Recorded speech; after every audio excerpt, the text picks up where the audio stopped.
Hello, everyone, Basic, and welcome to the Fired Up Network. Welcome to the flagship show of the Fired Up Network, Fired Up Live, and welcome to the last show of Fired Up Live for 2022. We got a good show for you tonight, a lot of action-packed stuff, but we're going to begin with today was the passing of the greatest, the GOAT, greatest of all time in many eyes, Pelé in the soccer world. 3 World Cups at the age of 82. For those fans who don't know who Pelé is certainly the Wayne Gretzky of soccer. And Brazil and the whole world, football, soccer world, is in mourning for the greatest of all time, Pelé. Our deepest condolences to his friends and family. Again, Pelé, famed soccer star, passing away at the age of 82. Later on tonight, we're going to try to endeavor to get Carmen Asako, the coach, to talk about his thoughts about Pelé. And don't forget the soccer show tomorrow morning, 11:30, with hopefully Carmen, John Freeman Nelson, and Giancarlo Lino will reminisce and talk about Pelé. As you know, bowl season for college football, and this weekend, the college football playoffs begin. We're going to start off the show with the Hall of Famer from OSG Sports in Atlanta, John Freeman Nelson, on College Gridiron. John will be back later on in the show to preview the National Lacrosse League, and we're going to have a return on the show. A lot of people know her. Samantha Walters will be back later on the show as well. And we got the Ultimate Fantasy Football Show with Andy McNamara. And also we got Drew Ebanks, Sports Fluent, Anthony K with NBA Jump Ball. But we're going to begin with John Freeman Nelson on College Gridiron. Hey everybody, this is Joseph Pasek, and welcome to the Fired Up Network. Welcome to College Gridiron. Yes, College Gridiron with the Hall of Famer, John Freeman Nelson of OSG Sports in Atlanta. John, I don't know if you know this. We got millions and millions of new video watchers and listeners here on the Fired Up Network. Fun, 3-letter word, fun, F-U-N. All right, tell everybody, before we begin, tell everybody about OSG Sports. OSG Sports is 2 separate channels, 2 separate apps. The Soccer Down Here app, available iOS and Android for all of your soccer conversation. Morning show is on Twitch, on Soccer Down Here channel, twitch.tv/Soccer Down Here, rolled over to a podcast later on. We've got live events across the board, one-on-one conversations with newsmakers, and all the weekly programming that we have as well. But then if it's not soccer, it goes over to the OSG Sports side of things, mainly college football, and you can download the OSG Sports app, available iOS and Android, on our weekly look at college football, the College Football X, or the College Football X, depending on your point of view. And you can pick that up on OSG Sports on YouTube and through your favorite podcatchers as well, the OSG Sports Network, available iOS and Android. So wait a minute. Which one is X and which one is DX? Well, it's you X, and then, either way. So that's the DX. All right. So I want to know which one is Shawn Michaels. Never mind. All right. Let's get to some college bowl games here. We'll start off Friday, December 30th, 8 p.m. in Miami. Number 6, Tennessee versus number 7, Clemson. So you have the orange, you have the Vol orange and the Clemson orange in the Orange Bowl. Yeah. And I think it's going to end up being 3 separate shades of orange. So Pantone color will definitely be tweaked. And the guys who feel the most are the video in the production trucks, because they're going to have to find the colors matching all 3 different versions: the Orange Bowl orange, the Vol orange, and the Clemson orange. They're all 3 different shades. And so that the shaders in the production truck are going to be the ones who are really going to be the MVPs, to make sure that everyone's colors are going to be the way that they're supposed to. Tennessee, obviously, a lot of folks were looking at Tennessee possibly being in the CFP, the college football playoff, before the injury to Hendon Hooker, their quarterback, and it's been different for Tennessee. Saw Josh Heupel on the sidelines of the Georgia High School Championships a couple of weeks ago, looking at the talent, and he's already had a couple of linebackers that had declared to the University of Tennessee for the early signing period that just passed. And Clemson, you kind of wondered what team you were going to be getting, but once again, the frustration attached to DJ Uiagalelei at quarterback before he lost his starting job and ended up portaling to Oregon State. So it's not DJ Hooker; it's two backup quarterbacks, and so that is going to be the part that's going to be interesting for me. You're going to have Joe Milton slinging around the yard for Tennessee, and then quarterback still trying to learn the system at Clemson. I think it's going to end up being Tennessee. It's going to be a tight game. So probably you're looking at first and foremost and go over, and then Tennessee to win. Clemson, I'm thinking probably somewhere at the 28-20 range when it comes to your odds and things. So I'll go. I'll look at it this way. I'll go with Tennessee winning by a couple, but I think that the play really is going to be the total in this game. And right now, as we're staring at the numbers as we're talking, it is 63.5. Clemson a 4.5 point favorite, and 63.5 is your over under. So for me, I guess that means that Tennessee wins outright and go over on the total. I actually, you picked 28-24. That was my score. That's why you heard I went like that. But I'm actually going with Clemson 28-24 in this one. That's Friday, December 30th, 8 p.m. on the Four Letter Network. I'm not going to talk about that from Miami. Now, Saturday, December 31st, number 5, Alabama versus number 9, Kansas State in the Sugar Bowl, New Orleans at noon. This one to me is interesting because the last time that Alabama was in a bowl game that did not matter to them, I mean, the only thing is how motivated are you to show up for this bowl game, was in the Sugar Bowl, was against the University of Utah, and Utah cleaned them out. I don't think the same thing happens in this one. I think Kansas State, once again, is a 6.5 point underdog. I think Kansas State wins outright. I just don't think that the motivation is there for Alabama to show up in this game. Your total is 56. I don't know if they get to the total, but I think that Kansas State can show up and really make life frustrating for an Alabama team that really I don't think wants to be there. You know what? I hate to disagree with you, but I'm going to. No, you don't. At number 5, Alabama 31. All right, Kansas State 20. Okay, that's the score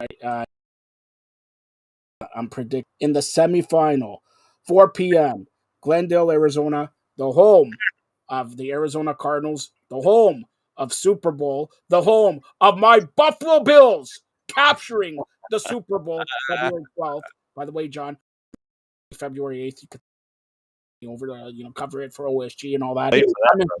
I'm in Michigan. All right, I'm in Michigan. Michigan, number 2 ranked versus number 3 ranked TCU, 4 p.m. Obviously, I'm going with Michigan, 28-27. Okay, I think that TCU is a 7.5 point underdog as we're talking. Your total's 58.5, and I think that Max Duggan can challenge the secondary of Michigan. So I'll take the 7.5, and I will go with TCU to. I'll say it right here. I think TCU wins outright. I think that it's going to be a tight game, but I'll take the 7.5. 31-27 would be the total. That seems about right. So if they do it, they'll get right up against it, I think. But I'll take TCU in the 7.5, and I think that it's just under that 58.5 in the total. All right. Then number 1, where you're at, Georgia taking on number 4, Ohio State in the Peach Bowl, 8 p.m. on New Year's Eve. Who you got? I got to go with Georgia. Georgia's a 6.5 point favorite. You notice how the juice boxers are kind of sitting there and they're just laying right there in and around the 7 number. I've got to go with Georgia here. I don't know if CJ Stroud handle the pressure that is going to be coming from Georgia defensively. And for that reason, I don't think they get to the 60.5 when it comes to a number. Let's go the under, and let's go with Georgia probably just clearing that 6.5. I'll say that it might be a touchdown, might be 10 points by the time they're done, but I'll go with Georgia. I'll give the points and go just under that 62.5. And just one more game. It happens in 2023, January 2nd at 5 p.m. It's the Rose Bowl. John, you love the Rose Bowl, right? Pasadena and all that. Number 8. Been there. All right. Been there. Utah versus number 11, Penn State. You've been there. Rose Bowl. When people look at the Rose Bowl, what does the Rose Bowl fit? Like 100,000? 100, yeah. Usually it's 100,000, just a little over. I think it's 102. And the way that it's such an old structure that when you go in, you're going in at the mezzanine level. You're going in right in the middle. And so if you have seats that are low, you're going down to them. If you have seats above, if let's just say the 100 and 200 level, just for the sake of understanding, you go in right between the two levels. If you're in the 100s, you step down. If you're in the 200s, you turn around and go back behind you. And there really isn't a bad seat, but because it is such an old building, the one thing that always has been an issue at the Rose Bowl is letting folks into their seat and letting folks can go to concessions or whatever, because the hallways, the entranceways are so small, you literally can only have one-way traffic, and you have monitors on both sides of the hallways. It's like, okay, everybody's through.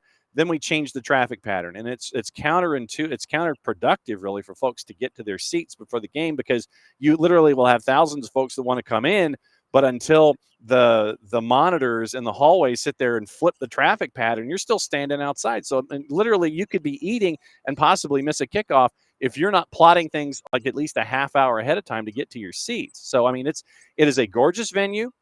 You park on the course that is adjacent to the property. And literally, I mean this, you park on the golf course, and the golf course makes an absolute killing financially, and that's how they repair the golf course every single year, is because of all the revenue they get from parking. But legitimately, you park on a golf course, you're there with 100,000 of your best friends, and it is a fantastic environment for college football. What's bigger, this stadium, the Big House, or the Rose Bowl? Big House is, I think, 108. So Michigan is larger by about 10 seats, I think. Have you ever been here? I've never been to the Big House, no. So let's see. Let me check capacity for the Big House in Ann Arbor. Stadium has a capacity of 107.6. So that is 107.6 is the current capacity. They had to slim it down when they brought in when they did some renovations, because the record attendance is 115,000, but the current capacity is 107. And for the Rose Bowl, just so I have my numbers straight, so 107.6 for the Big House in Ann Arbor, and for the Rose Bowl, it is currently, what is capacity? Come on now, I don't care about sponsors and things. What's capacity of this silly thing? Come on now. We don't care about sponsors. Yeah, well, I know we do too, but it's like what's the capacity of the Rose Bowl? Come on now. I don't want the Rose Bowl game. I want the Rose Bowl itself. 102. Thank you. So 102. So it's about 6,000 less to go to the Rose Bowl than it is to go to the Big House. So I have one, as we close this out, one soccer question. You know, 2026, the World Cups in Canada, Mexico, and the States. How come they did not have it at the Big House? Or I think they're talking about the Rose Bowl, but how come the Big House, if they're going to do a World Cup final or World Cup games here, 107,000, that could show off to the world. But you have to make sure that your facility is, when it comes to width and length, and that you have enough space outside of the soccer. John, they got 4 years. No, they can find out. No, but you'd have to renovate. You'd have to renovate the Big House. You'd have to push things back, and you'd have to renovate it back, and it's kind of counterintuitive and counterproductive, really, from the cost benefit analysis for the folks in Ann Arbor. And the Rose Bowl is because they're going to SoFi.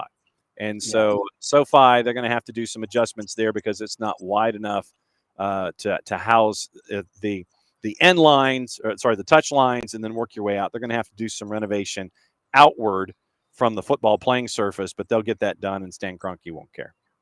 And the U.S., Canada, and Mexico will not be in the World Cup final. All right, John, tell everybody how to get a hold of you. Easiest ways on the Twitters at OSG Nelson, as you see right here below us in the lower thirds. And if you want to follow along on everything college football, follow along at OSG Sports, the OSG Sports College Football X. Every single week, and we go over bowl game. It is Brother Marty, Brother Wilkie, Brother Phil, and myself as a cast of thousands take you through the world of college football every single week. The OSG Sports app available iOS and Android, theonlinesportsguys.com, and the OSG Sports YouTube channel as well. What about Brother Love? I lie you. What about Brother Love? And Brother Love wants to know, are you going to do the XFL starting in a month? Probably. Yeah, we'll be probably doing some XFL stuff because Brother Martin is in the same hometown as your Arlington Renegades, and he has already had conversations with head coach Bob Stoops heading into the season. So, yeah, we'll be keeping an eye on the XFL and the USFL. And how do you think the XFL's what is this, 3 now? Part 3 going to do? Well, I mean, the XFL, if you take care of yourself financially and you're very, very smart about your plan and have TV partners and revenue sources and things like that, then it's just take it a step at a time. Don't be too aggressive.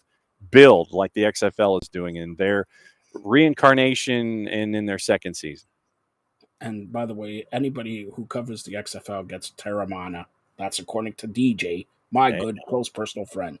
Hey, go for it, man. You want Terramana? It's all good. All right. John, thanks a lot. Again, on behalf of everybody here on the Fired Up and Fam Network, Happy New Year. All the best to you and your family. Be well. Same with everybody from down here to everybody up there. Thanks a lot, John. That's John Ferguson. He'll be back later on today to preview the National Lacrosse Live.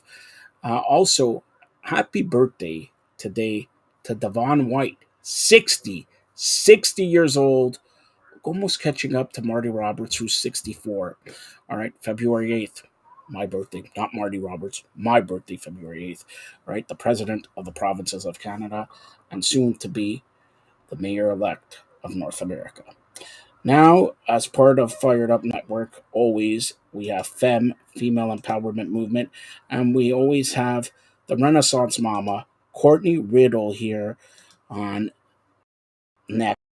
Courtney is part of Female Empowerment Movement Femme, and next week, New Year, we're going to have the Blaze on once again. Here is Courtney Riddle with the Renaissance Mama.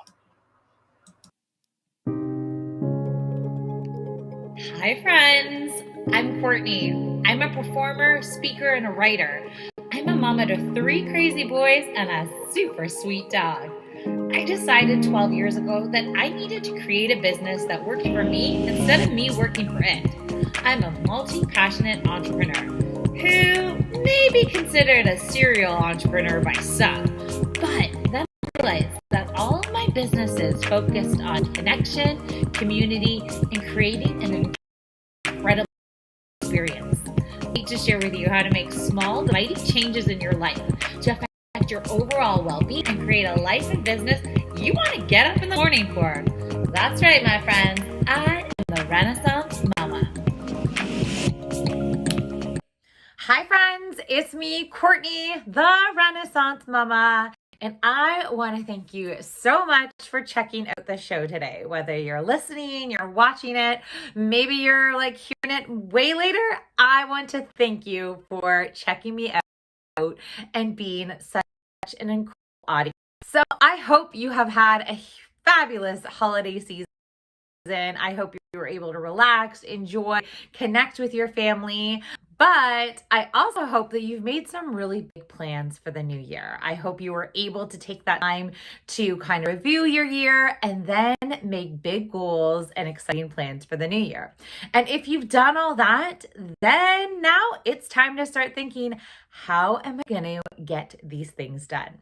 I'm going to tell you a little secret is that when the holidays hit, I pushed a lot of my projects to the side. I had a whole bunch of things going on.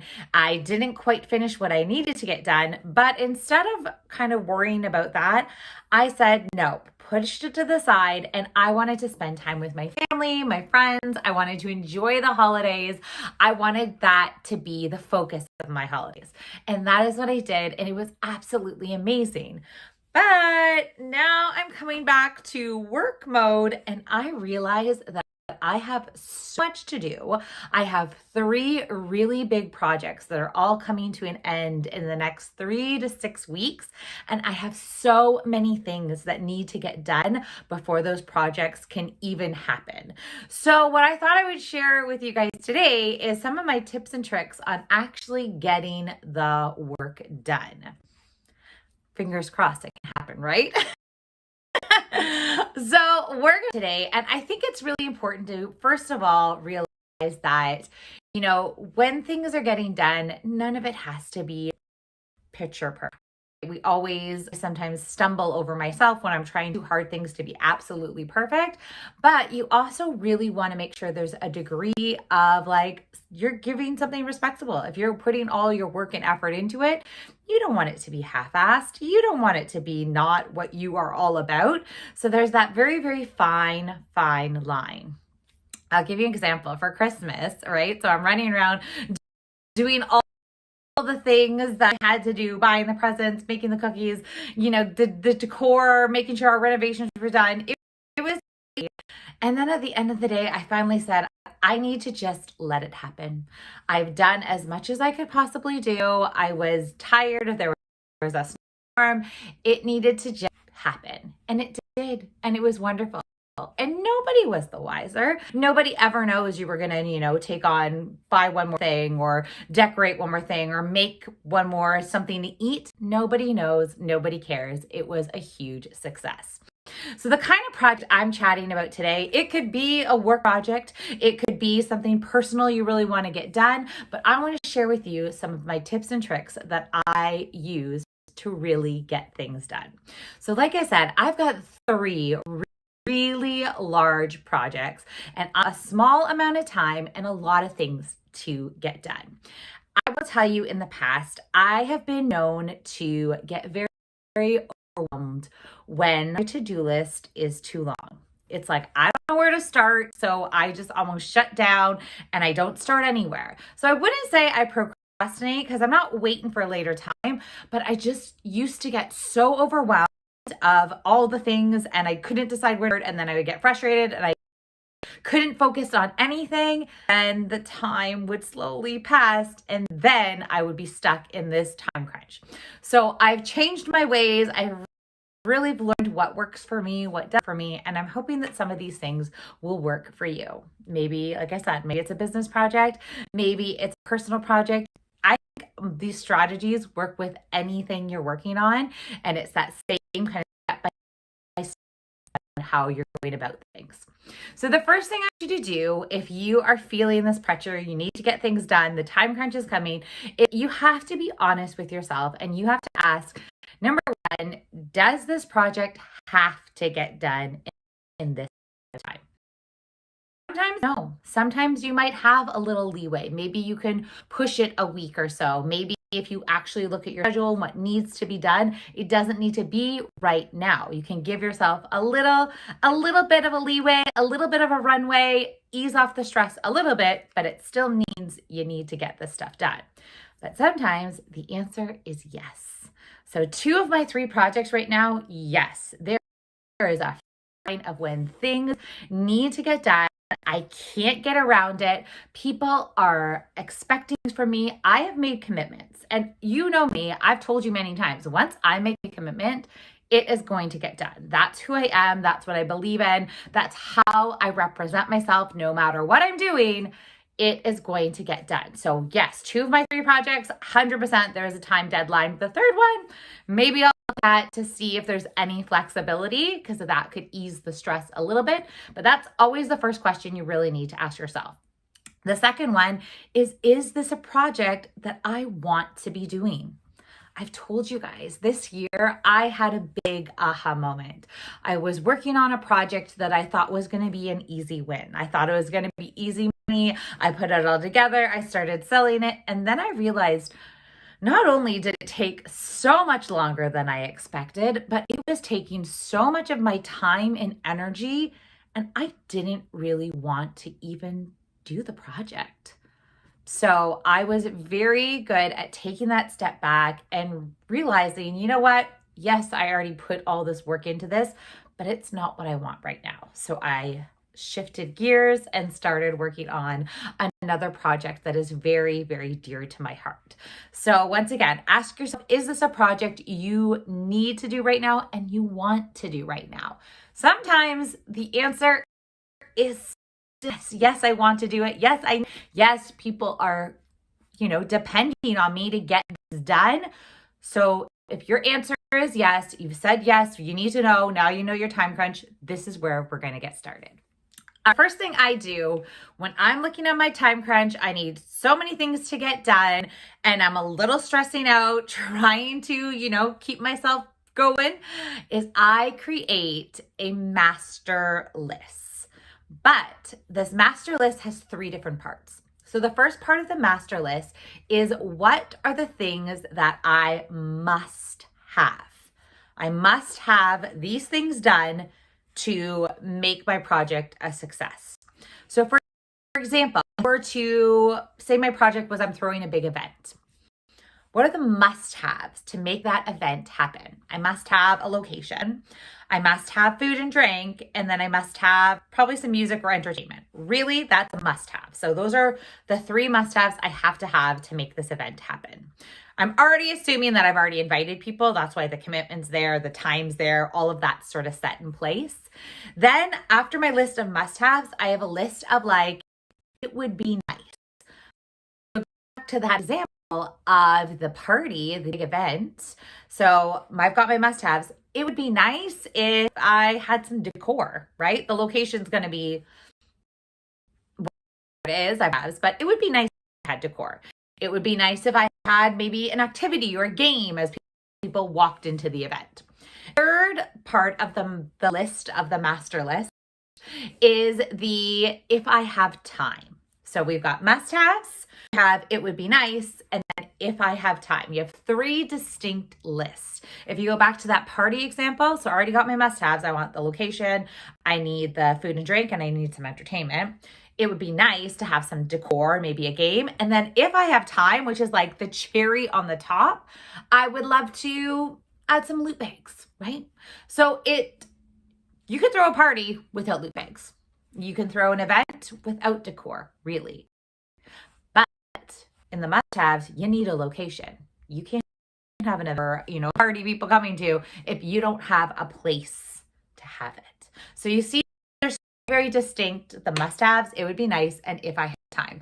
And I dump all the things that need to get done for that project in those 3 different columns. Once I've seen it, and I'm like, me, I'm very visual. I've got to see the big picture of all those different things. And you might go back and forth. You might be like, oh, actually, I believe that's a must-have. Oh, no, I believe it would be nice. Oh, okay, does that really need to happen? Maybe it's if I have time. So I go back and forth. Once I see all the things that, it would be nice, and if I had time, are on my mega list, I have to be how much time I think each of those activities will take me to do. If I was doing absolutely everything, how long is it going to take to do the must-haves, this and that? You really want to be honest with yourself. And I know for me, I have a habit of thinking that things are going to take me much less time than they actually do.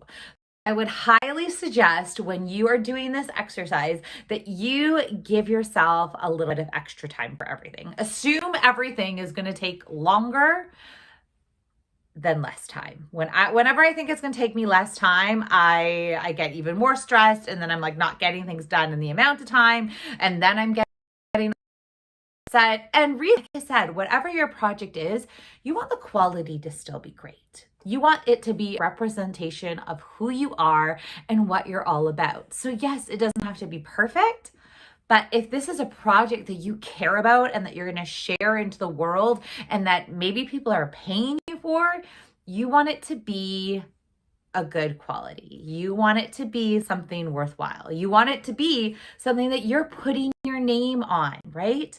You want people to say, yes, oh, I know so-and-so did that.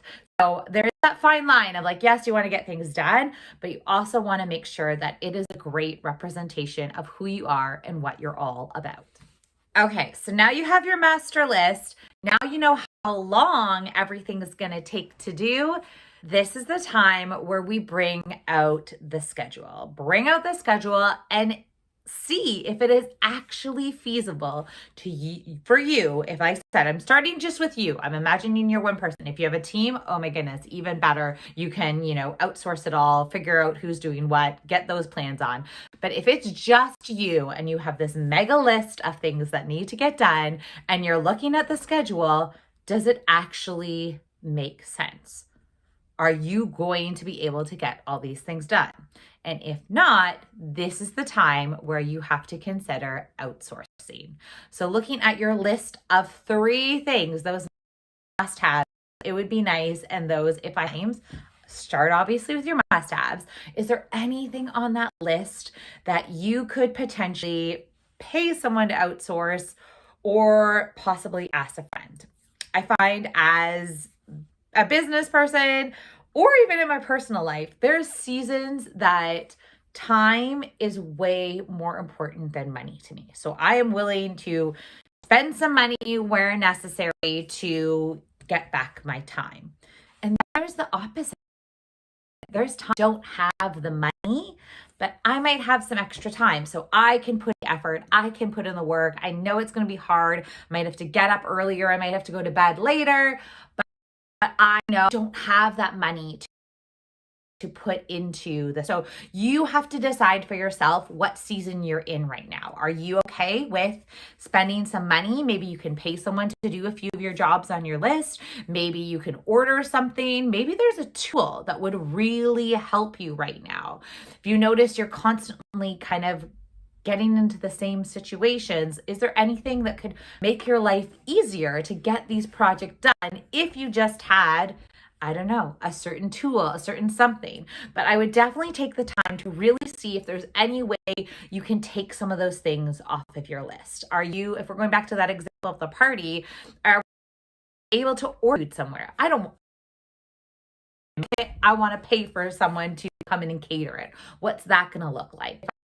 If I decide I wanted to, can I come in and decorate? Where can I spend money to outsource or make sure I have the time, all those things done? The other thing, like I said, it might not be you're paying someone. Maybe you're asking some friends. Maybe there's somebody in your life, some friends, some family, anyone in your community that you're like, listen, it was a really big project. Can I have your help doing this? And hope road, you can support that person with something else and give them your time or maybe your money, depending on the season of what you have more of at that particular season. And if there's nobody that does the thing that you need to get done, where I reach out to my community. I love hopping on like Facebook groups, especially like local business groups, and just throwing out a question of like, hey, does anyone know anyone who does, I don't know, graphic design? Does anyone know anyone who does video editing? Has anyone used a person who does whatever the project may be that you need help on? If you don't know somebody, I guarantee you, if you throw the word out there in your community, somebody knows someone who can help you. So once you figure that out, if there's anybody to help you on your list, if there's any way you can take anything off of that list that you personally either don't have time to do, or maybe it's not your forte. Maybe it makes so much more sense to pay someone to do something that you don't really like to do and you're not good at. So check and see if there's any way you can outsource anything off of your list. Now you have that list of must-have. It would be nice, and if I have time, hopefully you were able to some of the list isn't as long, but now you go back to that master list. You have a good idea how long everything is going to take. It's time to get that schedule out and actually put in the proper amount of time to get those things done. So you want to be realistic. Like I said, you want to give yourself a little leeway, assume things are going to take you a little, but really look at that schedule and where you're going to get these done. And I would make a master schedule. I love the master. I love the idea of master. I want big visual schedule of, okay, this action is happening here. This one's happening here. I'm going to time block this and write it all out. Be very clear on when and how you're going to get these things done. I find if I have the master list of like that's great. A good idea of what needs done. It helps me, take away the overwhelm. But if I don't have a proper schedule of when these things are going to get done, oh man, that stress creeps right back in and the overwhelm is right back there. So you want to really give yourself a schedule of how and when you are going to get things done. And honest with yourself. In that schedule, I want actual focus time. It can't be a 10-minute, 15-minute time block here or there. Like you want to give yourself a good chunk of time that's going to be focused to actually get these things done. You don't want to set yourself up for failure. You want to set yourself up for that success. You want to get these things done. They have to get done. You said you're going to do it, so you have to make sure that happens.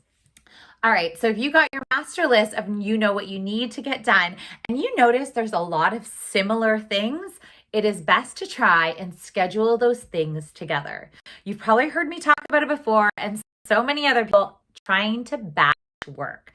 So we are told that really we can't multitask that well. Although we think we're doing a great job multitasking, a lot of times it is better to do the same thing multiple times so you're very focused and clear on that exact same thing.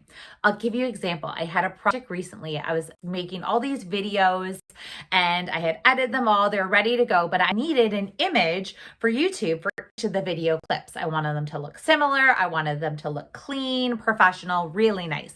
So what I decided to do is I would sit there on my desktop and do all those images all at once because I was doing something very similar. I was able to do them so much quicker than if I had uploaded the video, then looked for an image. Oh, then went to got the image, put it back, Like it would be too confusing, but that's usually how our minds work. We think, oh, I need this now, I'm going to go get it.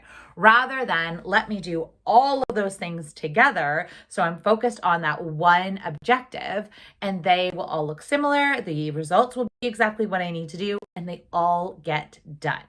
If there's any way in your project you can batch work very similar items, I would put that on my schedule. Like, okay, this is the next chunk of my schedule. I'm going to do all of these things because they're very similar and I can do them together.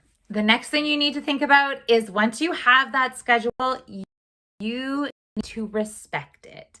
So you've spent by now, hopefully, a lot of time making your master list.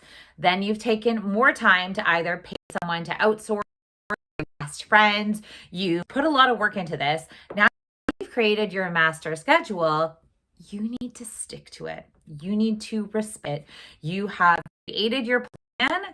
You need to see it through. So this may mean saying no to other things, and that's perfectly fine. It may mean that maybe you can't do all the things you normally do. Maybe you can't volunteer at the school this week. Maybe you can't, walk the kids back and forth to school. Maybe you can't do some that you normally do.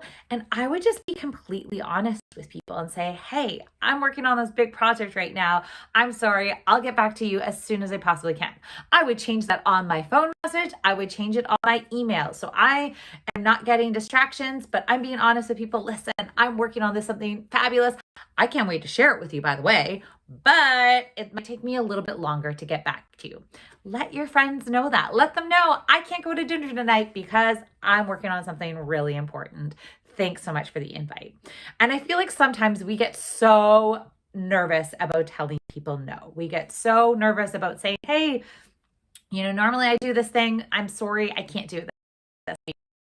I'm busy, right? Like it does hurt. Let people know you need that time back. You need it for something really, really important right now. People will totally respect you for it. They'll be like, yes, thank you. Oh, no problem. We'll hang out another day. Okay, I'll call you back later. Okay, we'll reschedule. That's not a problem. So just being really open and honest and being able to respect that schedule that you've taken the time to create, I think it's really important. The next thing you want to think about when you want to get these things done is I want you to set up the space that you're going to get it done and take away those distractions. So that might mean your phone has to go on silent. Maybe it needs to go on do not disturb. Maybe you need to push it far away if you're going to be tempted by the phone. I also want you to be ready for you to work. Nothing is worse than sitting down and being like, oh, I forgot I need this and had to go get it. Oh, I forgot I need that and have to go get it. If you have all your tools ready, you have it all laid out, you have it in a space that you know you're not going to be distracted, you know, you put the phone away, you've got, you know, all the things that you need, you will be able to get those things done. You'll be able to check them off your list and you will feel so much better when that all happens. On the same line, if there's any supplies you need, I would do a master list of supplies and buy that ahead of time. Once again, nothing's worse than getting to, you know, working on a project and realizing, oh no, I don't have this. I need to either go buy it or I need to order it. And now your time could be even longer, right? So really think of all those things you need. Prep yourself, get yourself ready. Let people know in your life, this is what's happening. I need to get this done. I've told you before, there's lots of times that I have to tell my kids, hey guys, I'm sorry, I'm not going to, be at hockey practice tonight, or I'm doing this and that. Like mommy is working on a big project right now. It's going to be awesome. I'm really excited and happy for it.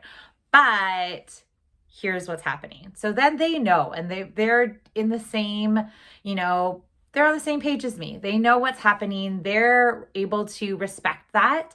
And it goes definitely both ways. So once you're all here and you're getting things done, you got to keep going back to that master list, making sure you know where you're at, making sure your time is still lining up, making sure things are getting done. Because trust me, there's going to be hiccups. You've got to expect the hiccups. There's going to be life getting in the way. So some of your times it might not happen the way you wanted to. So you might have to find another way to get that extra hour back, or, like I said, wake up earlier, go to bed later. It's not ideal, but you know that it's only going to last for a certain amount of time. You know that this is coming to an end. It's going to be what you want it to be, but you need to get to the finish line. So you got to put in the work now, but be ready for those little things to happen. And I just keep going to my master list. I'm very master list when things are actually like done. I'm like, they're highlighted in a different color. So I know, okay, perfect. There might be little notes on them. They're half done. It still needs this. That part still needs this. This part still needs that. Whatever it is, I'm always updating master list. So when I go back, I have a clear picture of what still needs to be done. I have a clear picture of like, okay, maybe there's a few things from that it would be nice pile that I can add to the must-haves because I got it. And then maybe I have some extra time. And maybe those, if I had time, things can happen as well. But you also want to make sure whenever you're going through your master list that you have set the priority right. So in my must-haves, there has to be something that needs to get done before something else. Like what is the most important thing in that must list that needs to get done? If we go back to our party example, if I don't have a location and a place to throw my party, then the food and drink, it doesn't matter. If I don't have a location to throw my party, then the music and entertainment, it doesn't matter. So make sure you know where is the top priority and getting those things done in order and making sure that they're done and complete and checking in. If you are having people to outsource things, if you're, pay someone to do something, check in. Nothing is worse when you're like almost at the deadline, ready to be done, and you go check in and they're done, right? I don't want that. I want all the things to happen smoothly. I want your projects to go up with such a success that it's going to be absolutely incredible. And I know you can be. I know, and trust me, I've been there. The mega list seems scary and might seem intimidating, but if you take the time to really break down, like I said, I want you to have that master list. I want you to have the 3 sections. I want you to have a master schedule. I want to see where you can outsource. And then I want you to respect your schedule and keep going back to that master list to see where you can add in the extra, see where you can add in the cherry on top. If you have time, it would be lovely. But if you don't, know that your must-haves is so strong that it is still a great representation of what you do and what you're all about. Well, my friends, I hope you enjoyed this episode. I would love to hear what projects you have on the go. I would love to hear what you're up to. The Renaissance Instagram at Courtney Renaissance Mama. I would love to do this conversation. I want to hear what you're up to. I want to see how I can help you. And I would also love it if you have a moment to give me a review on Apple Podcasts. It has been such a pleasure, creating this show, being on a podcast. I want to hear from you. What do you love about the show? What can I give you more of? Because 2023 is going to be an amazing year. I absolutely know it. And I can't wait to do it with you. Bye for now, friends.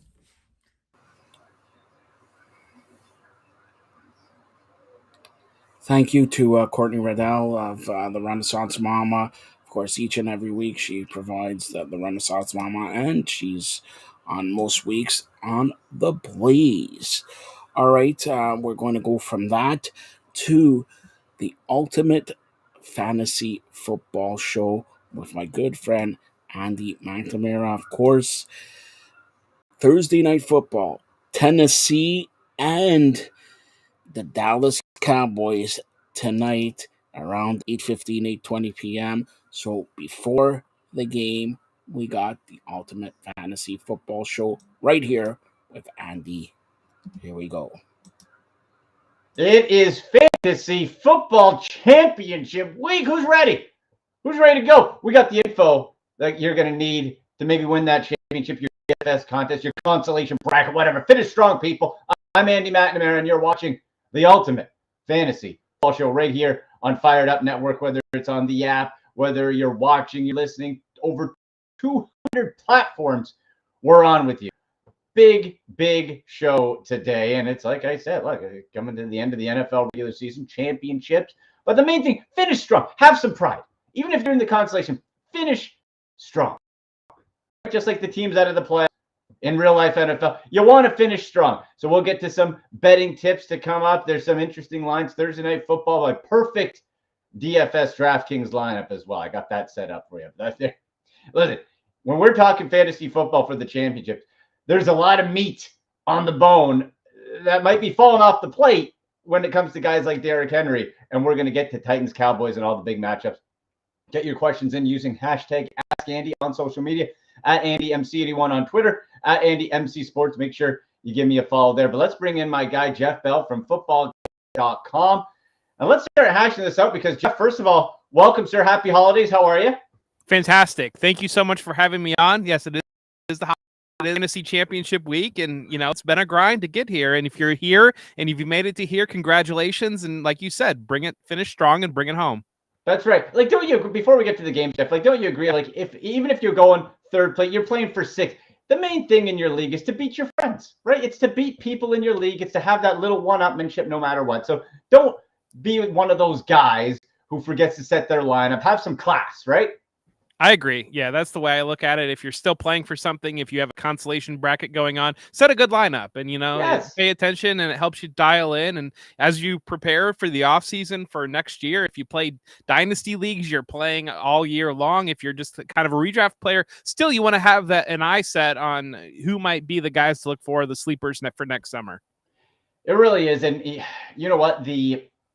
The impact for the Fantasy Football Championship starts Thursday night. Why not? Because a guy that many people have ridden to possibly a championship matchup is Derrick Henry.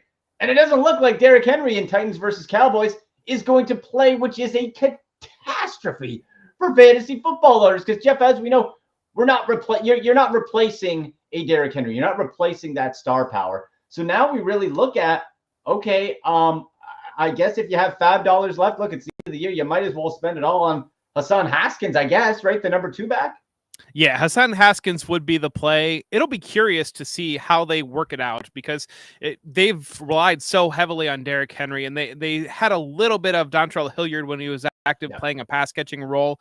If they will slide Hassan Haskins into that lead role, or they will use a committee between him and the other rookie that they have, Julius Chestnut, an undrafted free agent that they've added and they really like. But I would expect that if you're choosing between the two of them, Haskins is the way to go, and Haskins is really the only one that you can consider putting into a lineup because of that unknown uncertainty. But there's a chance he does get the whole role.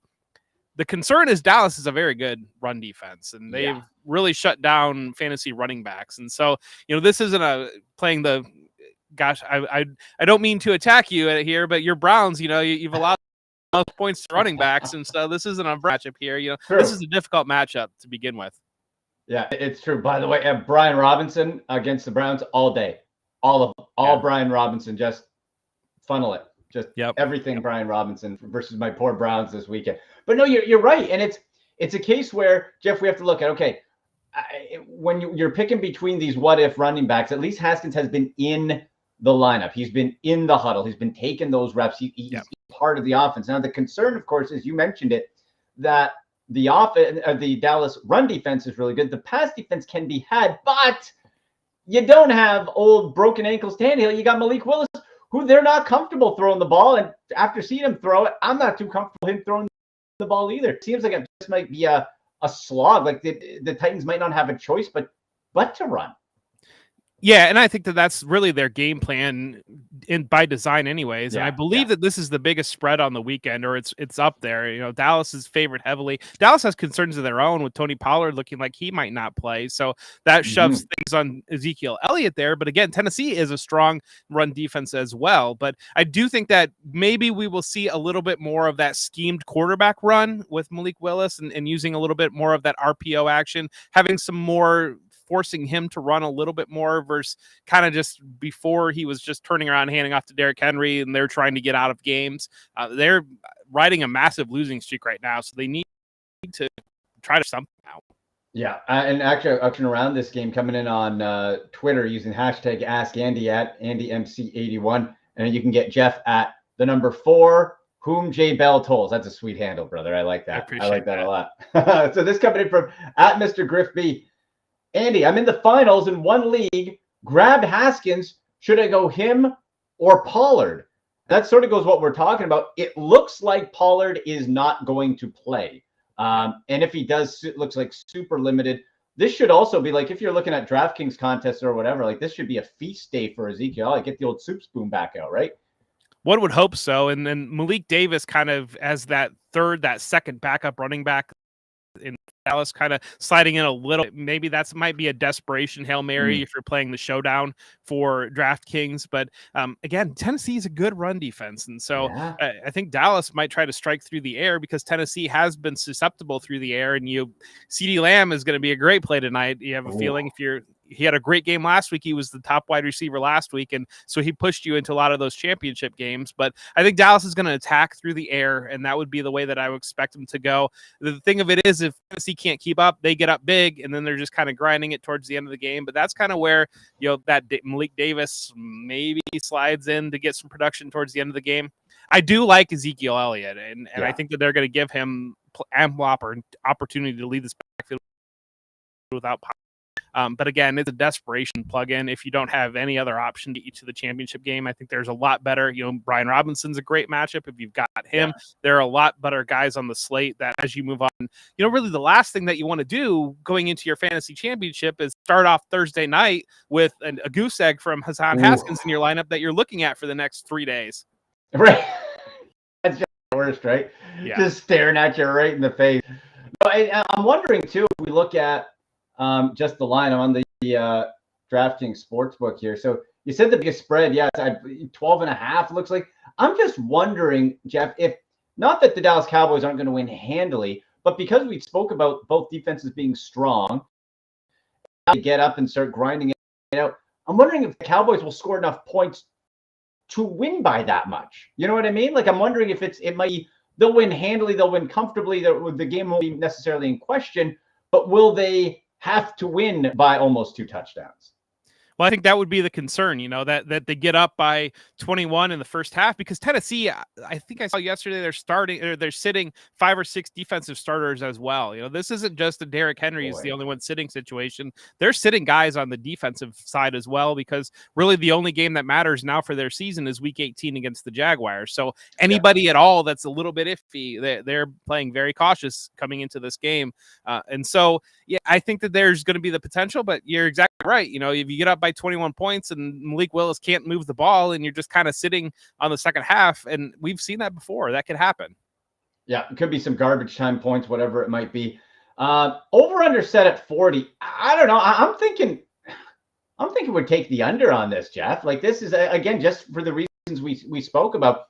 Like, this could be a 21-9 or 13 game, and you're hitting the under safely. I think I'd be taking the under here. Yeah, Dallas's defense is so strong that if you're really just kind of fading the entire Tennessee offense, can Tennessee get to 14 points, And if they can't get to 14 points, then Dallas needs to have 28-35 to, get to that number. And I think walking up, that's kind of what I do with those over-under sometimes is like, if I'm very concerned about one team, like I'll walk up their point total. And if I can't get the Titans to 17 to 14 points, then I'm not too concerned about Dallas hitting 35 that can push me over that number. Right. I'm with you. And if I'm looking, okay, so I set my DraftKings slate, my showdown lineup for Titans versus Cowboys. I put Ezekiel Elliott in the captain spot where you get 1.5 times the points for 1.5 times the salary. Jeff, honestly, the only guy I put in there was Hassan Haskins for Tennessee. I couldn't do anybody else. I put Elliott in the captain spot, Prescott. I got the kicker, Brett Mayer. I got Dalton Schultz and CeeDee Lamb. And the only guy for Tennessee is Haskins. Like, I couldn't even feel like that comfortable. I'd rather go kicker over Malik Willis just because we have not seen really anything out of him outside of the odd scramble that excites me fantasy-wise about him. Yeah, I'm at the same place there. I don't blame you for going that direction. Hassan Haskins, he should get the goal line work. So if Tennessee gets down and he can fall into the end zone, I guess if you're playing Haskins, that's really what you're hoping for. You're hoping that he can get into the end zone and maybe accumulate 40, 50, 60 yards and maybe catch a pass or two, because we know Tennessee doesn't use their backs in the passing game frequently, especially with Malik Willis at quarterback. So you're really kind of just hoping for that 40 to 60 yards with a touchdown and kind of get anything out of it. Yeah, PPR, like you said, couple catches, mix it in a little bit there and see what. Let's get to another Twitter question. This is coming from says, hashtag Ask Andy, who do you suggest at tight end? Taysom Hill at Philadelphia or Schultz coming in tonight at Tennessee? Any other suggestions to push me over in the finals? Now, when we look at Schultz, he's been flat, coming off that injury and the expectations coming in from the year. We know he can pop and flash. I wonder, Jeff, if I'm looking at with T.Y. Hilton coming in and that one big pass, his only target last week. I wonder if we're looking at options. CeeDee Lamb and Zeke Elliott 1A. Then we go Michael Gallup and Hilton. I almost feel sort of cannibalize each other a bit. And Dalton Schultz maybe with those other targets, but he's been real flat lately. Yeah, and I think that Taysom Hill gives you that upside probably going into your championship matchup. And Philadelphia is a strong defense, but I think the Eagles are intently watching tonight, because if the Titans were somehow able to pull up an upset, then Philadelphia feels a lot more comfortable going into this weekend, because there is that that slight chance that as much as we thought the Eagles were the best team in football and running away with everything, they lose 2 games, the Cowboys win 2 games, and the tiebreaker works out, and all of a sudden Dallas is stealing the NFC East. But I do think that Taysom Hill gives you just a little bit more upside out of that tight end position, and going into the championship matchup, I mean, that's really what you're swinging for. The ultimate fantasy Grinch, the fantasy football poison that is Taysom Hill. Because, Jeff, every time we think, we're like, all right, Taysom, like we know now that we say is he's getting you 3 points. He's getting 3 fantasy points. That's what's happening with Taysom. He's so frustrated, drives me nuts. I was thinking as well, check in your availability on the waiver wire, folks, because he's still available in about 32% of leagues. How about a little Tyler Higbee? Last 2 games, Jeff, Baker Mayfield's been fine. This guy 16 total targets, 3 total touchdowns. Still, the yardage is, he had 94 last week, but the yardage is still a bit of a concern overall, and still the variability of what Baker Mayfield is week to week. But boy, and as thin as a tight end group is, I might be inclined to think, hey, versus the Chargers, Tyler Higbee could do worse. Yeah, I agree. The Rams should be in a trailing game script, but there should be plenty of points in that game against the Chargers. And we saw the Rams offense explode last week against Denver. So, I mean, Higbee is definitely on the radar, and the way the tight end position is going, you can consider plugging him in there. I feel like I'm being trolled a little bit. Higbee knocked me out in my home league last week. So I'm heartbroken over Tyler Higbee right now. But no, the production definitely has been there over the fantasy playoffs now, scoring back-to-back weeks and with all those targets last week. And that's rare to get a tight end that sees that many targets. Jeff, that sucks. Because before that, as we know, he was getting like 14 yards. Yeah. Oh, I'm very aware. It's like 2 catches for like 20-yard tops for a solid 2 months. And the guy that I'm playing against plugs him in and drops a 35-point burger on me and knocks me out. But, that hurts. That's, you're right. That's fantasy life. That's life right there. Let's get into a couple other start sits going into this weekend, because now it's the time where, like we're seeing with Tennessee, and you have to be very aware of who's sitting who. Now, we talked about my Browns coach, Kevin Stefanski. There was thought that maybe Jerome Ford would get more time in place of a Kareem Hunt, not much for Nick Chubb to play for. But from what the coach is saying, you take that with a grain of salt always, but looks like the starters are going to be going. So it looks like a Jerome Ford, you don't have to get too cute in that type of situation. So no, I don't think that's a consideration there. I think that you really look at the Browns, and they were eliminated last week, but they still need Deshaun Watson to turn back into Deshaun Watson. And so they need to provide that environment for him to be able to produce and get comfortable. And these last 2 games are important because he has to show that he's increasing that comfort level, that you can feel confident coming into 2023 with him. Kevin Stefanski has got to be coaching for his job, I would have to think a little bit, because 2 ugly showings here the last 2 weeks. I know he's been a semi-popular coach in Cleveland there, but at the same time, ending the season on that note with all the negativity swirling around the team with just bringing Watson in and whatnot, I think that they need strong performances to close out the year. Yeah, well, he's trending, unfortunately, for Browns fans in Matt Nagy country. Because remember, Jeff, Matt Nagy came in Coach of the Year. Oh, wow, Matt Nagy. And then each year, a little worse, and then it was a disaster. So hopefully won't have to deal with that. But an interesting fantasy game that has a lot of impact, of course, is Dolphins versus Patriots. Tua out again with concussions. Teddy Bridgewater back in. And we've seen in limited play, Teddy Bridgewater can be a serviceable distributor of the football to keep the pieces around him fantasy relevant. We got, like a Jalen Waddle in Teddy's big, I think it was week 6 game, went for over 100 yards. So I at least feel for those Dolphins owners, because we're getting questions in about that as well, that you can feel comfortable that Teddy can do it, but you still have that Patriots defense, which is tricky. It is, and that's going to be the Patriots' game plan. They want to take the air out of the ball for Miami and force them to potentially use the run game if possible. And I don't know. Offensively, the Patriots have really struggled lately. I don't think they want Mac Jones in any sort of a shootout. Teddy Bridgewater, yes, I think you're on the right track there, where you feel more comfortable that he can keep Tyreek Hill and Jalen Waddle productive versus plugging Teddy Bridgewater in your own lineup.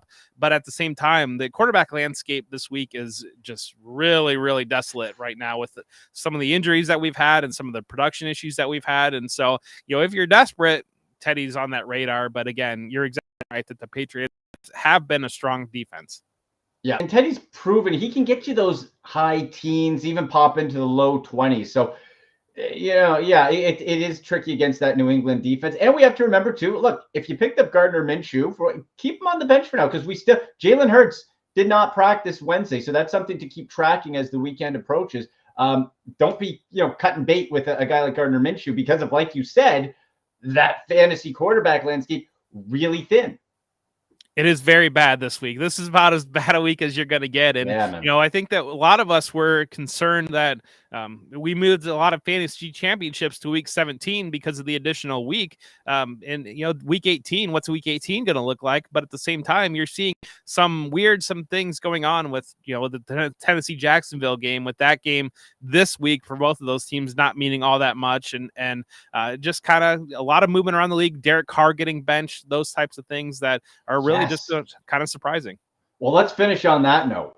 Derek Carr benched for Jarrett freaking Stidham. Now, we talked about Derrick Henry owners furious. Devontae Adams owners, not that he was lighting up the fan, but he's still Devontae Adams.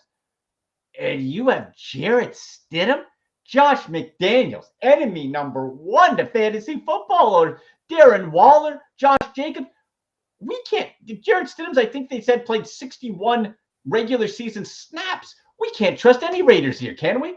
No, it's really rough against the 49ers. And the 49ers, they've got their division on lock, but that defense has been playing lights out, and they've said that they're still chasing the Vikings for playoff positioning. So they're not going to call off the dogs, I don't think, with the 49ers. It is just a very, very concerning situation for the Raiders now. Josh McDaniels had Jarrett Stidham in New England, and there was a period where it looked like Jarrett Stidham might be the Patriots quarterback of the future before they brought Cam Newton in that year, that first year after Tom Brady. And so I guess he wants to see what he's got there, but I don't think anybody really expects that there's too much there. And Devontae Adams owners, unfortunately, probably aren't playing this week because Adams' production has really fallen off a cliff over the last couple of weeks. But at the same time, if you've still got him going, it is a disappointing situation. Yeah, and again, Josh Jacobs, phenomenal year. Darren Waller coming back, that's significant. So we look at that, and then also Nick Foles in Indianapolis. Seems like if it's not in Philadelphia, Nick Foles can't do it. Put up 3 points last week. They're talking maybe they'll put in the younger Ellinger, who stinks as well. Michael Pittman, an excellent player, but the Colts are another team fantasy wise. DFS wise, I'm definitely avoiding them. But if you have other options, we should be probably staying away, even though it's against the Giants.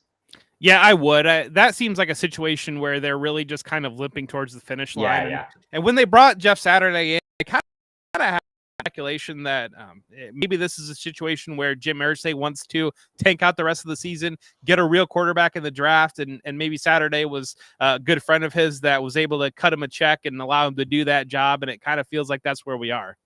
Yeah, exactly. In a good quarterback draft class.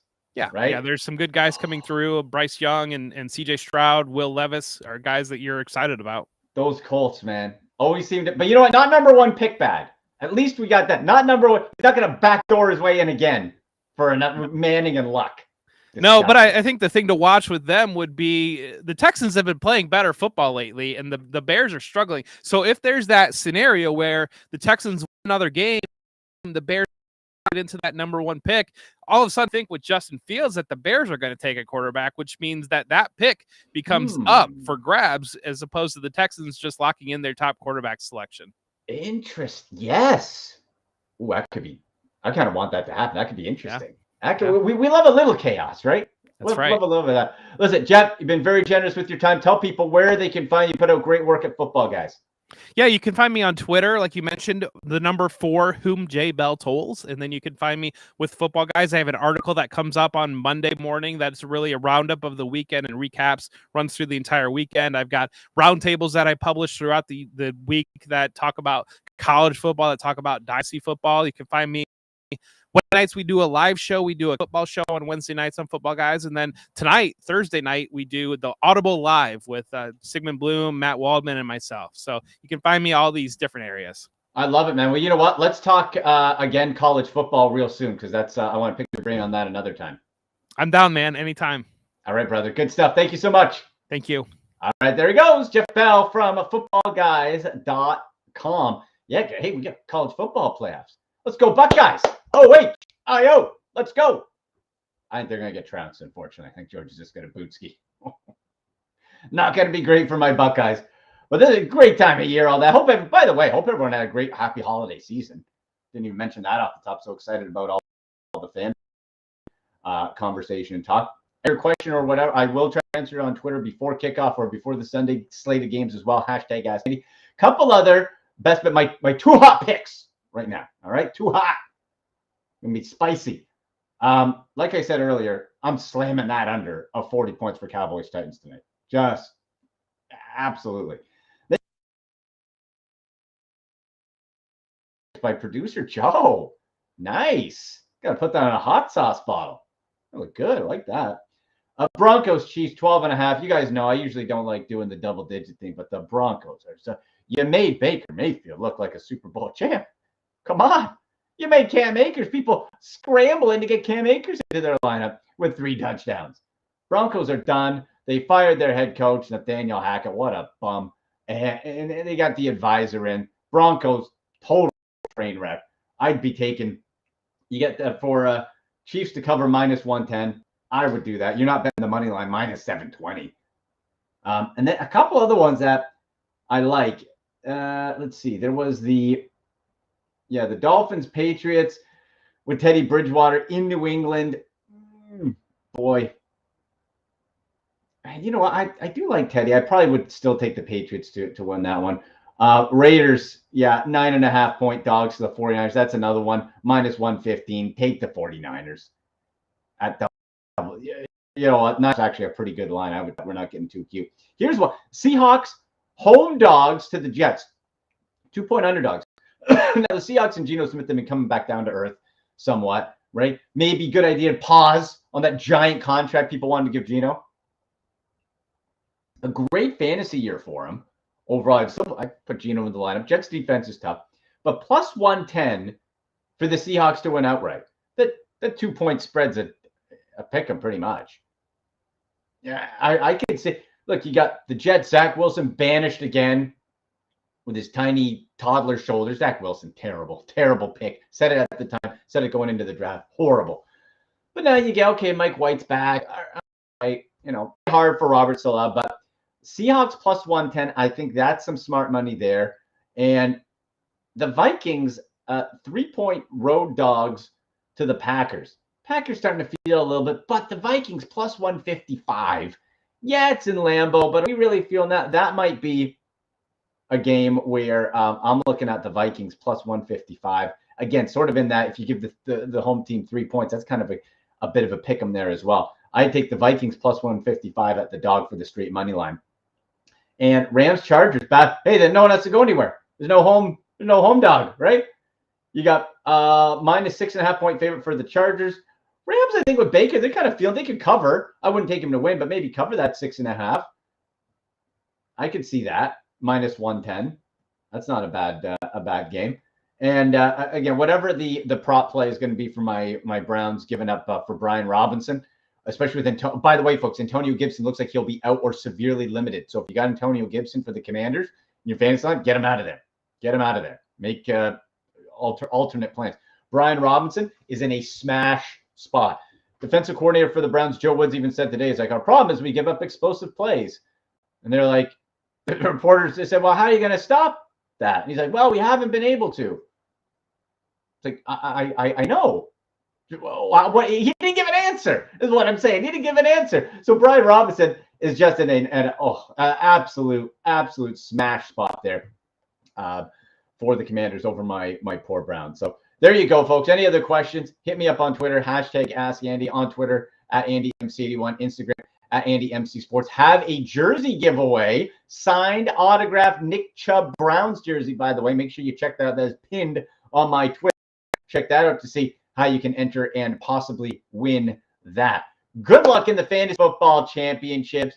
Good luck throwing some bucks down on the betting side. For producer Joe, thanks for Jeff Bell for joining us as well. I'm Andy McNamara. You've been listening and watching the Ultimate Fantasy Football Show on the Fired Up Network.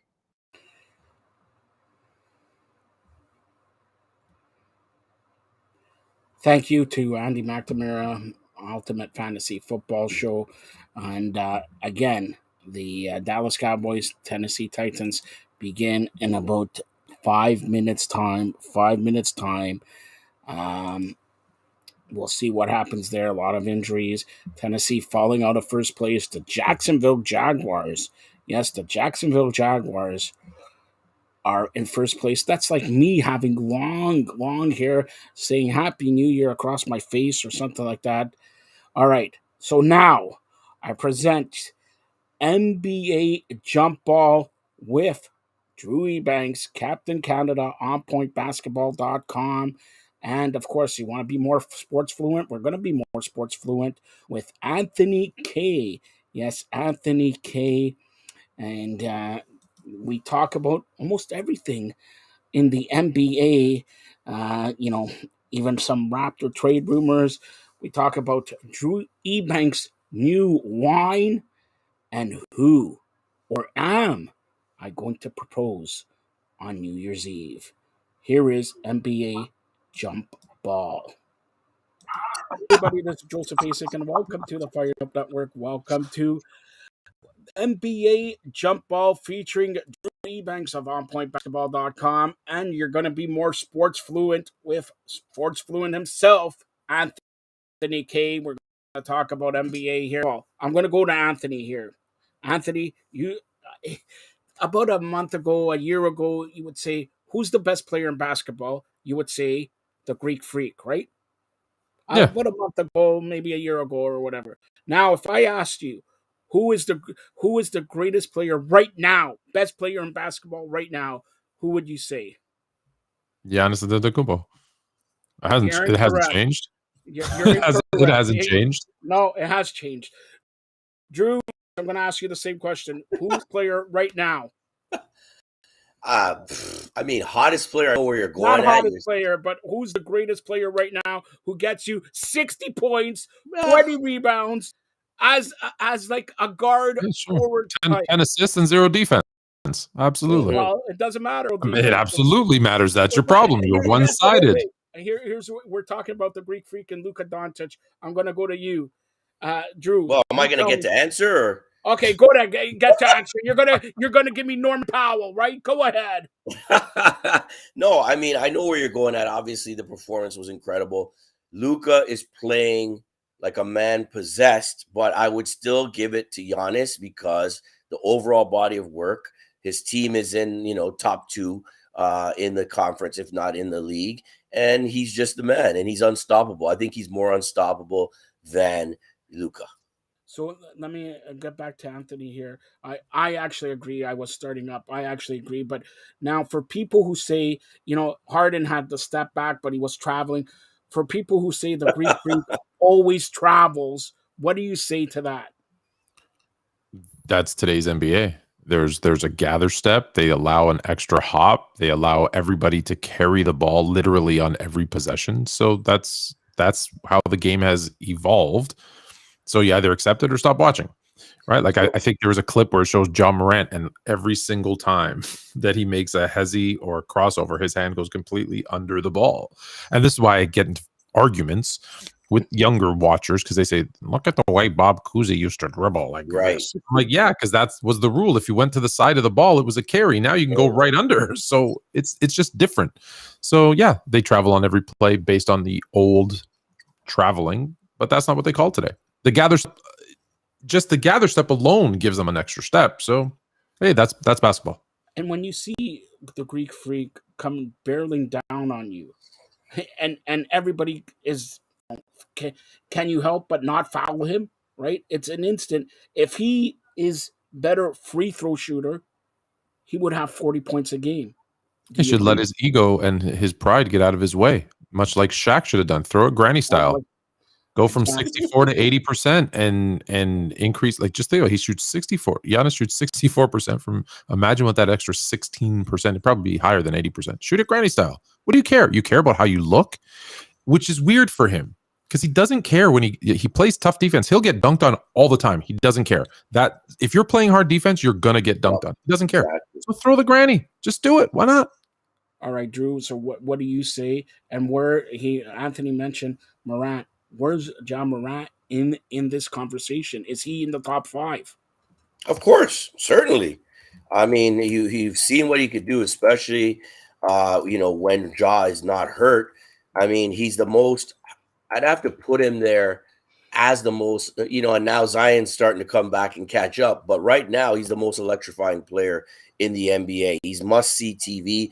Runs off his mouth a bit too much. I don't like the whole talk with him and Dylan and those guys. Shut your mouth. You haven't done absolutely nothing in the NBA.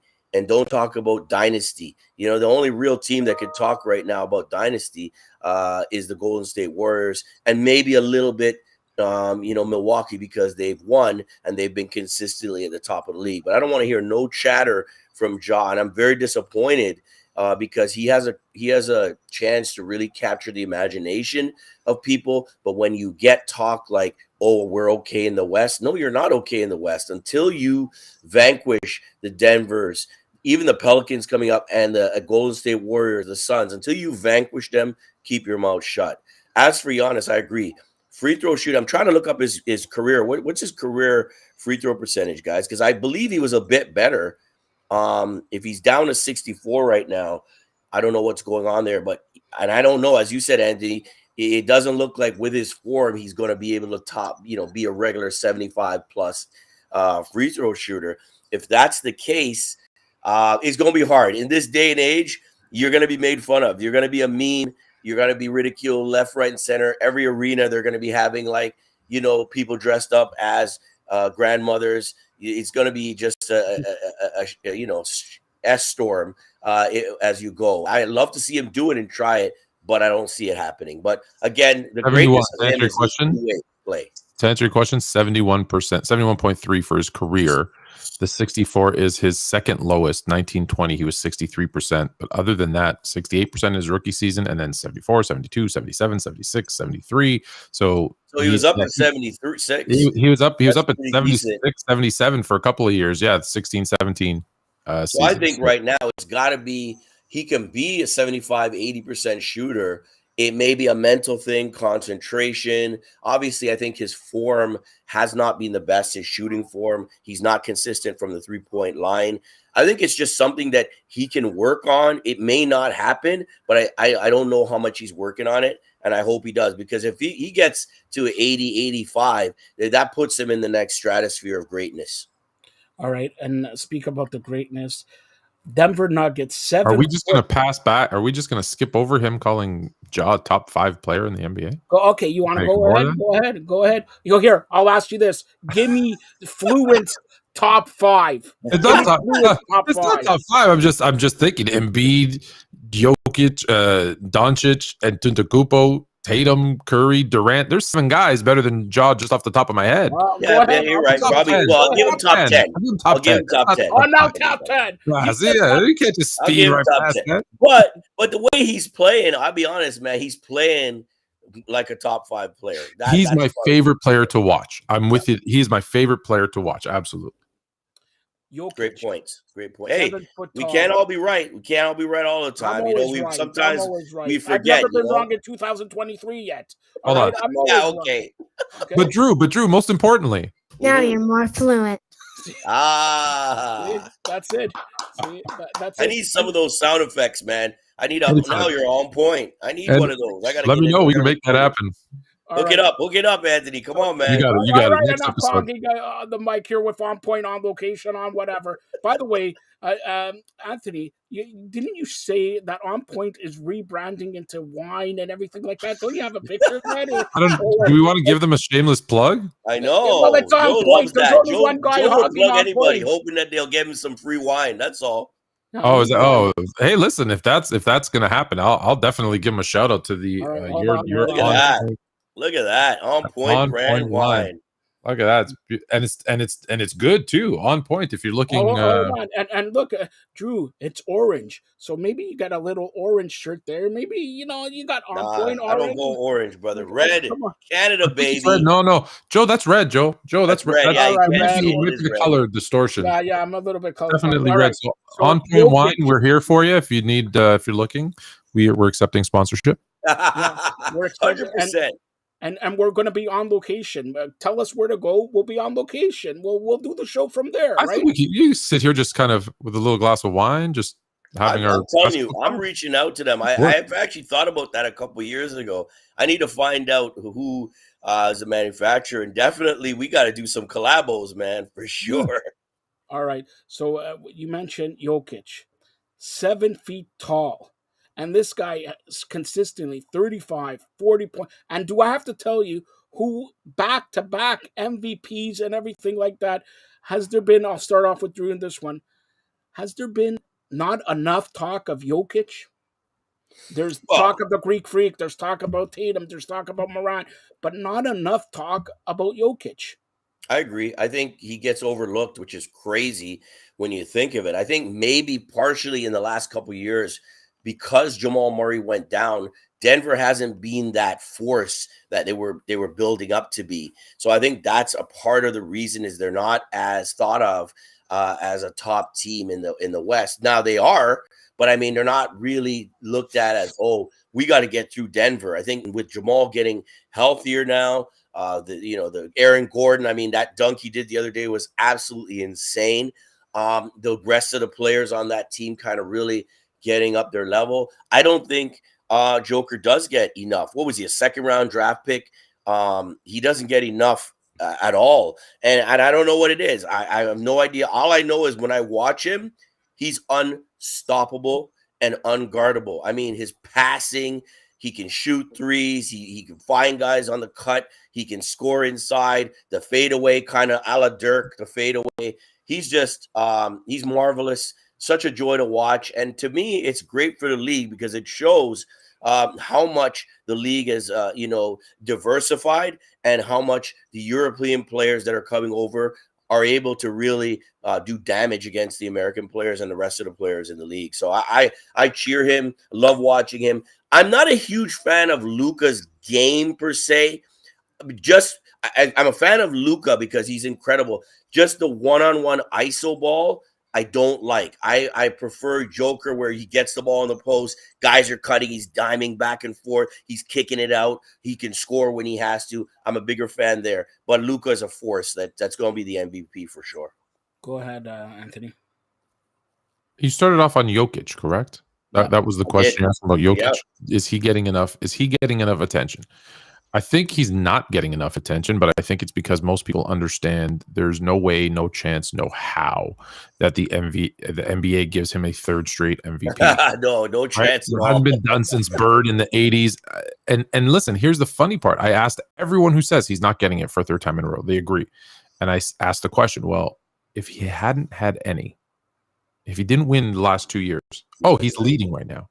He's leading in MVP votes right now if he hadn't won the other two, which is a scary thought to think, to Drew's point, a second round pick who has already really become, you might get some arguments from some old heads like me, but even I'm been like, nah, best passing big ever. Yep. Like I think he's there. He's like there. I think most I give him that crown. I said best passing big ever. There's what was it? Sabonis before? Sabonis might have been. Some people say, hey, Wilt led the league in total assists. I think he was second in per game. So he was pretty good, but he only did that, when they said, hey, you're scoring too much and you're greedy. So I'll show you. And he started passing, which means he had the ability to do it. But for a guy to rebound, assist, and score at the rate that Jokic is doing is phenomenal. Like the things we're starting to see from players that are 7 foot in terms of their ball handling skills, their passing, their shooting, it's phenomenal. That's why I love basketball so much. It's that evolution that we keep seeing, these different things. Like we went from the big man in the post to really guard perimeter play. We're living through the 3-ball era, but now you're starting to see some bigs doing a lot of things that they never did traditionally. So I think he's phenomenal. And I think the way he plays, though, it's not exciting. He's not fast. He's not Giannis. He's not dunking on people. He's not running up and down the court. He's not powerful. So it's not a brand of ball that we'll talk about.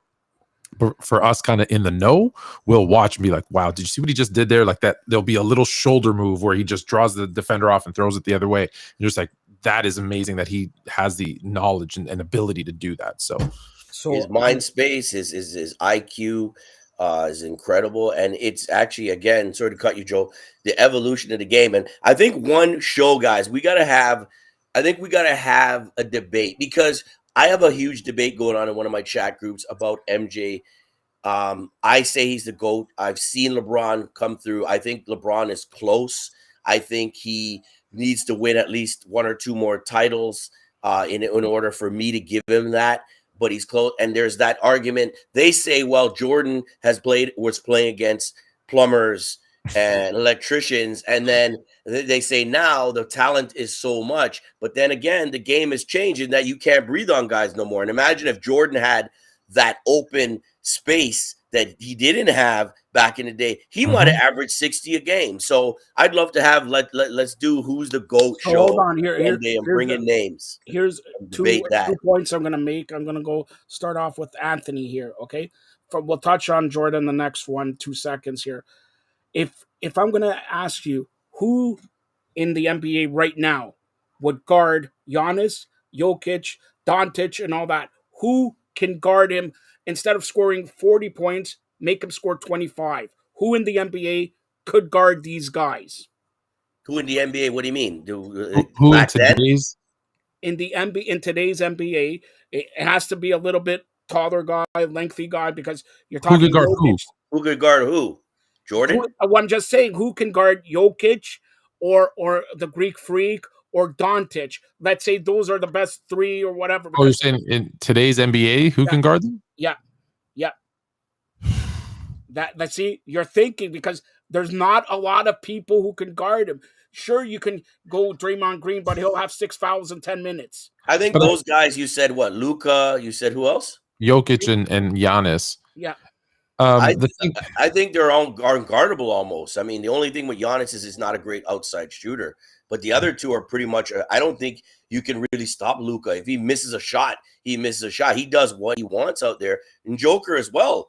I mean, I haven't seen, even maybe Embiid is his toughest matchup. Other than that, he destroys every center that's in the league. I'll probably get criticism for this, but I'll say this. I think there's a handful of guys that could guard them, in the sense that you said keep them from scoring, instead of scoring 30, scoring 25, right? Make it difficult for them.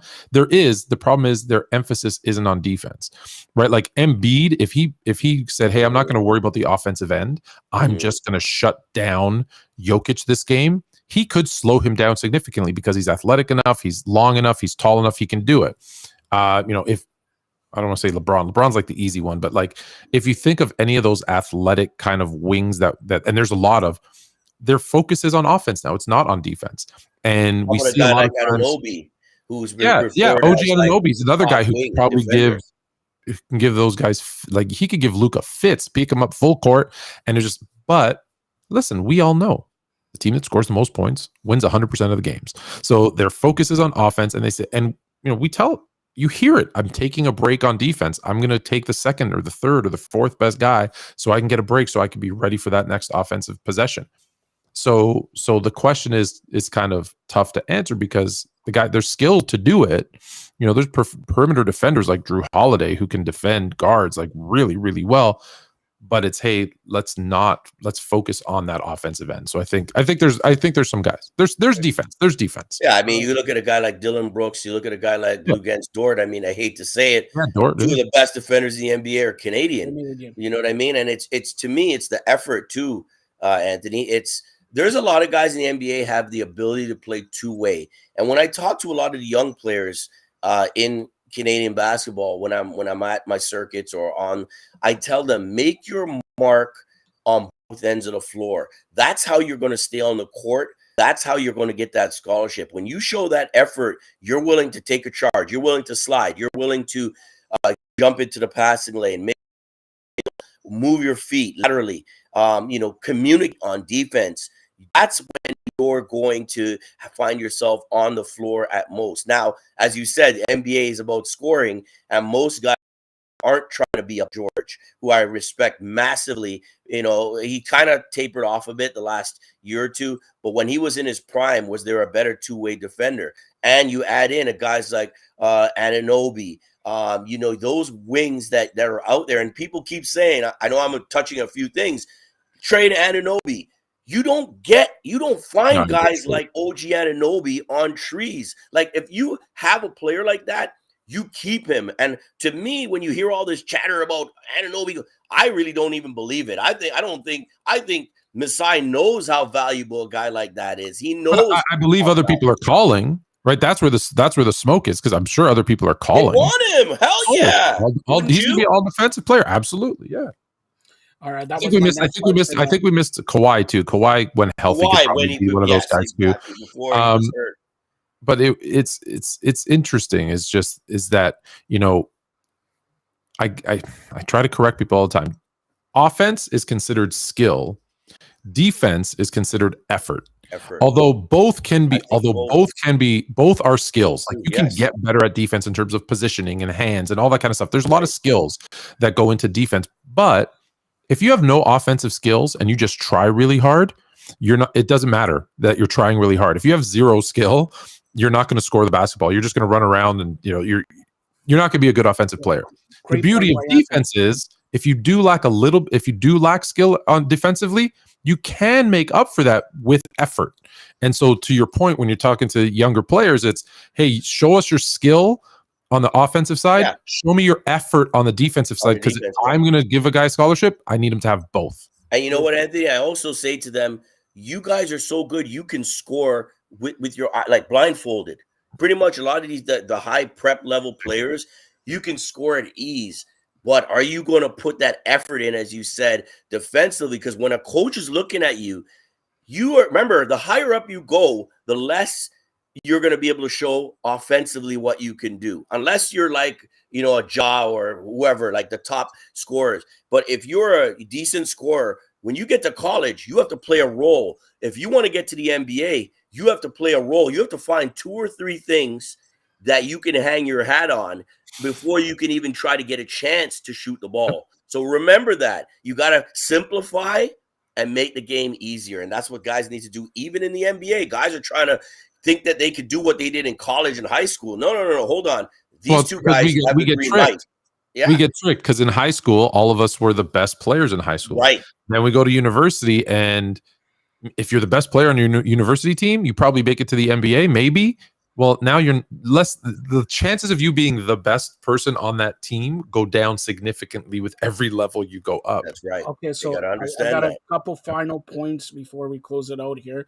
Now, I'm going to ask you quickly because I know if I ask this question, then Drew will be here till tomorrow, till the new year, all right? You know me. You know me well. So, Anthony, you'll start us off. What's harder to play, offense or defense? Harder to play? Great question. Defense is harder to play. You're the coach. Defense is harder to play because it requires more effort. All right, Drew. I think it's mindset. I think it's effort. Yes, I think there's effort on both ends, but it's a mindset. Like for me, and again, this is what I point out when we have discussions all the time. And sometimes, I'm an old school guy. But my thing about basketball was this, and this is how we were taught.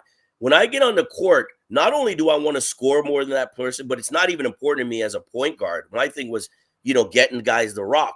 But I don't want my guy to score. So my pride when I got on the floor and when my guys that I played with and in our era was, it's lockdown. My guy is not scoring. If you need me to guard the center, I'll guard him. He's not scoring. So I think we've gone away from that. There's the and one mixtapes. Everybody wants a highlight on the offensive end. There's times when I'm doing my posts on my Instagram stories, and you'll see when I can get a defensive play in there, a block or a charge or something of that nature, I'll post that for the player and tag the player. I want that player to repost that because I think when a coach sees that, that's where the coach is going to be like, okay, this guy's actually putting in effort. Not me, Joe. I just want to outscore the guy. I knew you were going to say that. Only time Drew goes to outscore him is when he's drinking on point. When he's drinking on point. All right, 2 final things. You'd mentioned OG. The trade deadline is coming in about a month, February 4th or something. Leave him alone. Okay, so let's go to the Raptors right now. There's rumors that OG, that everybody, Fred VanVleet or whatever. I'll go with Anthony because Drew is going to give me a long-winded again. All right. So, Anthony, here, you know the Raptors roster. Who do you think is the most probable guy being moved? The most probable guy being moved is Fred VanVleet. I think that's the most probable one. What about Gary Trent? And can I finish? Leave him alone with his answer. This is his answer. Do you have your own time? Come on. And number 2 would be Gary Trent. All right. And the reason is the market for those guys, the market for a veteran championship caliber point guard, right? Like Memphis would love. No, not Memphis. New Orleans would love a distributor and a point guard like Fred VanVleet to make that final kind of push on their roster. Gary Trent, I've said this about the Raptors team, where he should be. Coming off the bench, he is a bucket. And so again, a championship contender team would love to have a 6-man who can come in and just score. That's something that any team would want, but especially ones that want to make a deep run into the playoffs. I also think those are two of the guys. One, we know Gary Trent's opting out of his contract, or at least the rumor is he's going to opt out and he's going to look for a big payday. I think he's set to make 18.6 next year, so he's looking for more. So that's a good opportunity for the Raptors to move on. I think same with Van Vliet. I think the Raptors are just moving in a different direction now. Unless they're going to trade everybody, which I doubt. I don't think they're going to do a complete rebuild like the Siakam and OG. I don't think those guys are going anywhere. So I think those two are the most likely on the Raptors roster to go. All right, Drew, you got a minute. Yeah, I agree. I think I personally, I wish Freddie was actually a bit more of a distributor. I find, when you got a guy that's scoring at times 39, 40 at the point guard spot, I think he needs to kind of adjust his game, especially for a team like Toronto that needs a guy that's going to find guys, get guys going, first of all, and then pick his spots to score. So I think you're right. It could be where they want to move him because he's smaller point guard as well. A lot of teams go on a bigger point guard. I love Freddie. I love his story. I love his effort. If you can get Freddie to be that distributor on a high level, which I think he's capable of, and then pick his spots, I think he could still be very effective here. But until then, no. And I think, again, Gary Trent, depending on the contract situation, what he's looking for, he's a guy that's movable. He's young, can shoot the lights out. I think for him going forward, he's that quandary. Do you want to be a two-way player? Because clearly he has the ability to be there. All right, 2 minutes. But let me just quickly on Fred VanVleet. In New Orleans, do you not think, because I agree with you, he has that ability to be a distributor. Do you not think he could be that guy's, hey, I got, when healthy, a BI and a Zion and hey, this makes sense for me to kind of be that guy? Because the pressure's not going to be on him to score. Where I feel in Toronto, he sometimes gets that I need to score. So he gets that mentality, which is great that he can turn it on. But it's like, actually, you probably would have been better off getting Siakam, getting Scotty Barnes, getting Gary Trent some open, easy shots, because it gets them going, and that's better. Like we've seen this team, Raptors specifically, when they move the ball, man, they look unstoppable. It's when it starts to get stagnant that they're very beatable. And you know what? Just to point out, I've said that, and Joe, we've said this on the show. When you don't have a stud, and Siakam, you might say, okay, he's all NBA last year, whatever, but he's not a stud. So now your mentality as a team, to me, it's lacking with this team. They don't realize that. They think they're studs. They think they're scorers. And when they've had success, as you said, Anthony, is when they move the ball, become unselfish. And what happened to the defensive mojo? What happened? Now, obviously, the bigs, we've had some injuries. Cam is out. Precious is out. That's going to hurt you, obviously, your interior defense. But I still think as a group, this team has kind of thrown away that defensive hat because they're more worried about offense. When they get that mentality back, I think they can turn the season around. But if they don't get it back quick, guys, it's going to be a very, very bad season. And let's be clear, those studs we're talking about, there's like 3, 5 in the league, right? Like there's not with a lot. There's probably 70 that think they are, but there's really like 3 or 5. All right. So I mentioned we talked about Michael Jordan, LeBron, and all that. Unfortunately, we got 2 minutes. 2 minutes and a half. So I don't know if we should throw it in there, but I'll throw it in there. We got to have a show for that. We got to have a full we won't show. Throw it in. So here, next time, but I got a couple announcements. But before we get to the announcement, Anthony, tell everybody, because we got now millions and millions of new viewers and listeners. Tell everybody how they get more sports fluent. Well, I'm going to give you 2 things because I really want to tell you something about this On Point wine that I just found out. So first off, for me, IG, Twitter, TikTok is sports_fluent. You can find the rest of my shows other than right here on Fired Up on Players Choice YouTube. On Point, Drew, this is for you. Mm-hmm. They're the Arterra wines out of the Niagara region here in Ontario.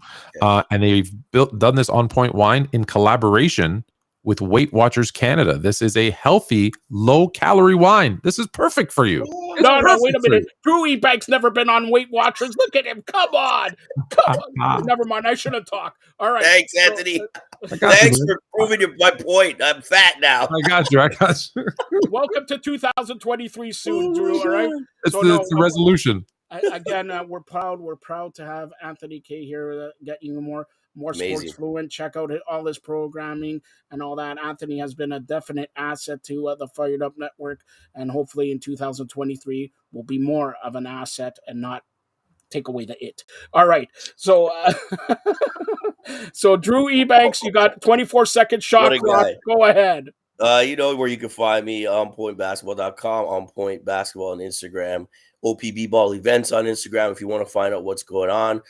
Drew Ebanks on Twitter and On Point Basketball on Facebook and YouTube as well. I got to really get on that wine. I think I bought it for people too, and they've laughed and stuff. So maybe we should reach out and try to do something with them. Hey, calorie conscious wine. I mean, there's hardly anybody doing anything like that as far as averages. So it's fantastic. Maybe we'll have some next time right here on the show. Did you hear what he said, Anthony? He's got to get on the wine. All right, he's got to get on the wine. That's what he's going to do for New Year's. Can't promote alcohol right here, though. No, we're not condoning it. You just said it. I didn't say. I know, alcohol. You're right. All right, so here it is. I got major announcements here. Like I said, we got more viewers and listeners to the Fired Up Network. Also, I'm working, and it's very close. You guys saw that we had an exclusive. Like it was, he told me no other Canadian outlet did an interview with him. Dale Brown, the head coach of LSU. He is going to be on here. We're trying to make it weekly, if not for sure monthly. And he has promised me that we're going to have other collegiate coaches, starting with a guy from North Carolina and from Duke. And and a guy who we know very well. His name's Stormin Norman. I'm trying to get Jim Boeheim, but Norm Rumack is barred from doing that show, because that show will put me to sleep if Norm Rumack will be on it. All right? That's number one. So we got special things coming up here on the Fired Up Network, and these two are going to be a huge, huge part, because you know why, Drew?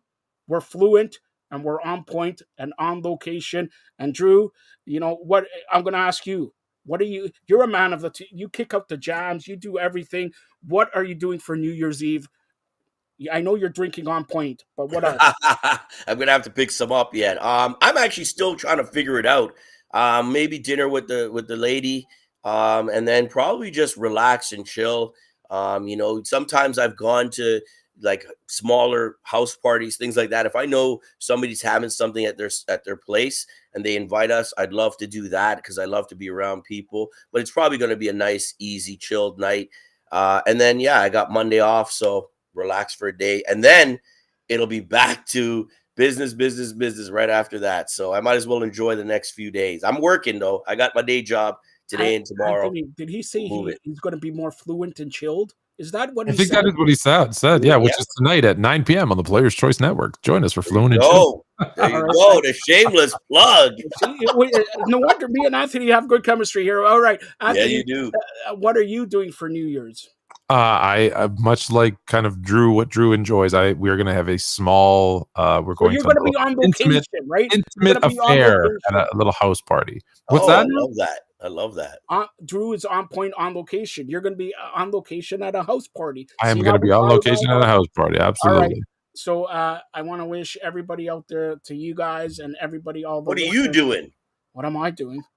I may be proposing. Oh my goodness! What? Look at Anthony, please.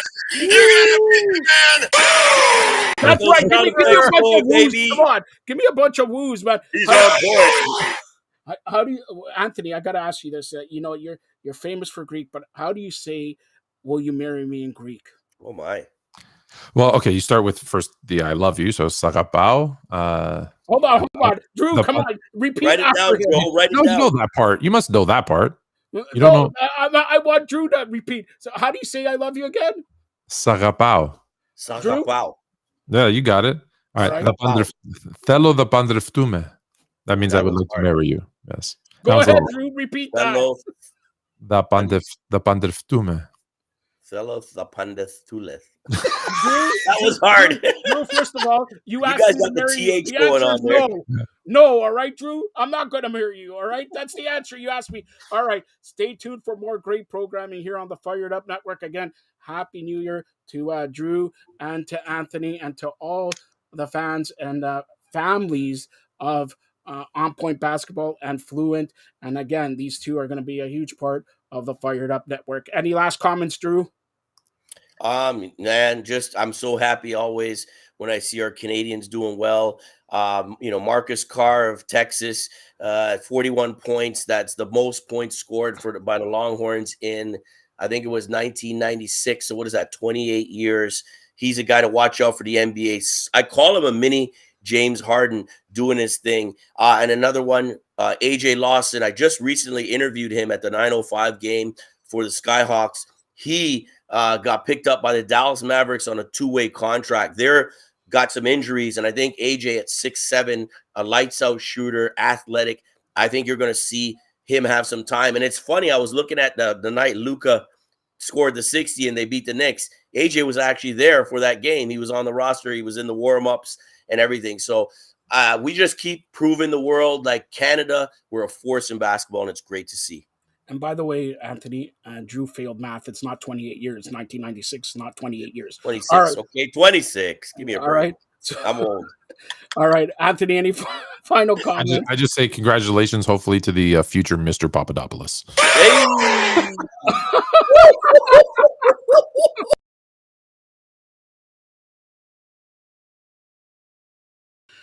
Well, there you have it. Drew Ebanks, Anthony K, Sports Fluent on NBA Jump Ball. And I'm going to take a few seconds here before we're going to be joined by a special guest to talk about the passing of the GOAT, greatest of all time, Pelé. For those people who don't know, Pelé passing away today at the age of 82.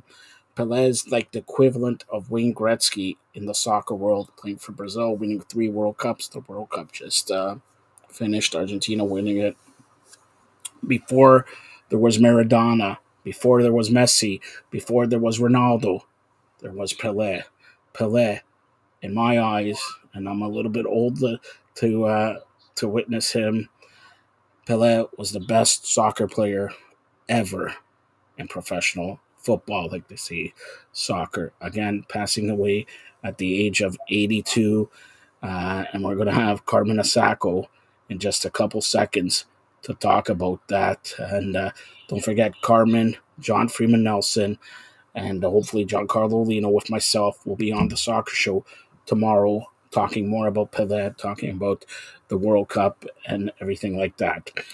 Now, just a scoreboard update. The Thursday Night Football is underway. The Dallas Cowboys lead the Tennessee Titans 7-0. Dallas is wearing their new white helmets, by the way. The Raptors are trailing the Memphis Grizzlies heading to halftime, and at 9 p.m., the Maple Leafs are in Arizona to take on the Coyotes. Morgan Riley will be dressed for the Maple Leafs coming back from an injury. And don't forget, the Maple Leafs are in the reigning, defending Stanley Cup champions Saturday, New Year's Eve in Colorado. All right. And by the way, Drew said he's just going to be chilled. And, Anthony said he's going to be chilled. I said I may be proposing. I'm wondering, if I propose, will the lady say yes? Maybe we should get her on the show here to see if she says yes or no. With my luck, probably it's maybe. All right? It's probably a maybe. I don't know how to say maybe in Greek and maybe, but we'll see. But anybody, send in a message. What are you guys doing for New Year's Eve? It's a Saturday night. It's going to be pretty hot for a New Year's Eve, but it's going to be raining.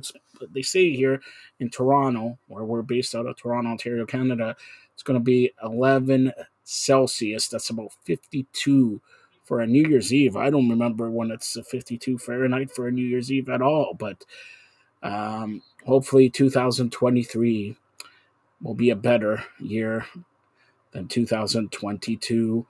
And 23 is Michael Jordan. Let's make it an iconic year. And yes, I will tell you this right now. No joking, no anything like that. If everything goes right, the president of the provinces of Canada, the mayor elect of North America, will be going down on one knee in 2023. Book it, bank it, whatever you want to say. If everything goes right, he will go down on one knee in 2023. You know, the president of the provinces of Canada, he's iconic. He's a mayor elect of North America. He's a rebel. Just hopefully everything goes well. I want to also say something right here since it's the holiday season. Christmas, Hanukkah just passed. New Year's Eve on Saturday, Sunday, New Year's 2023.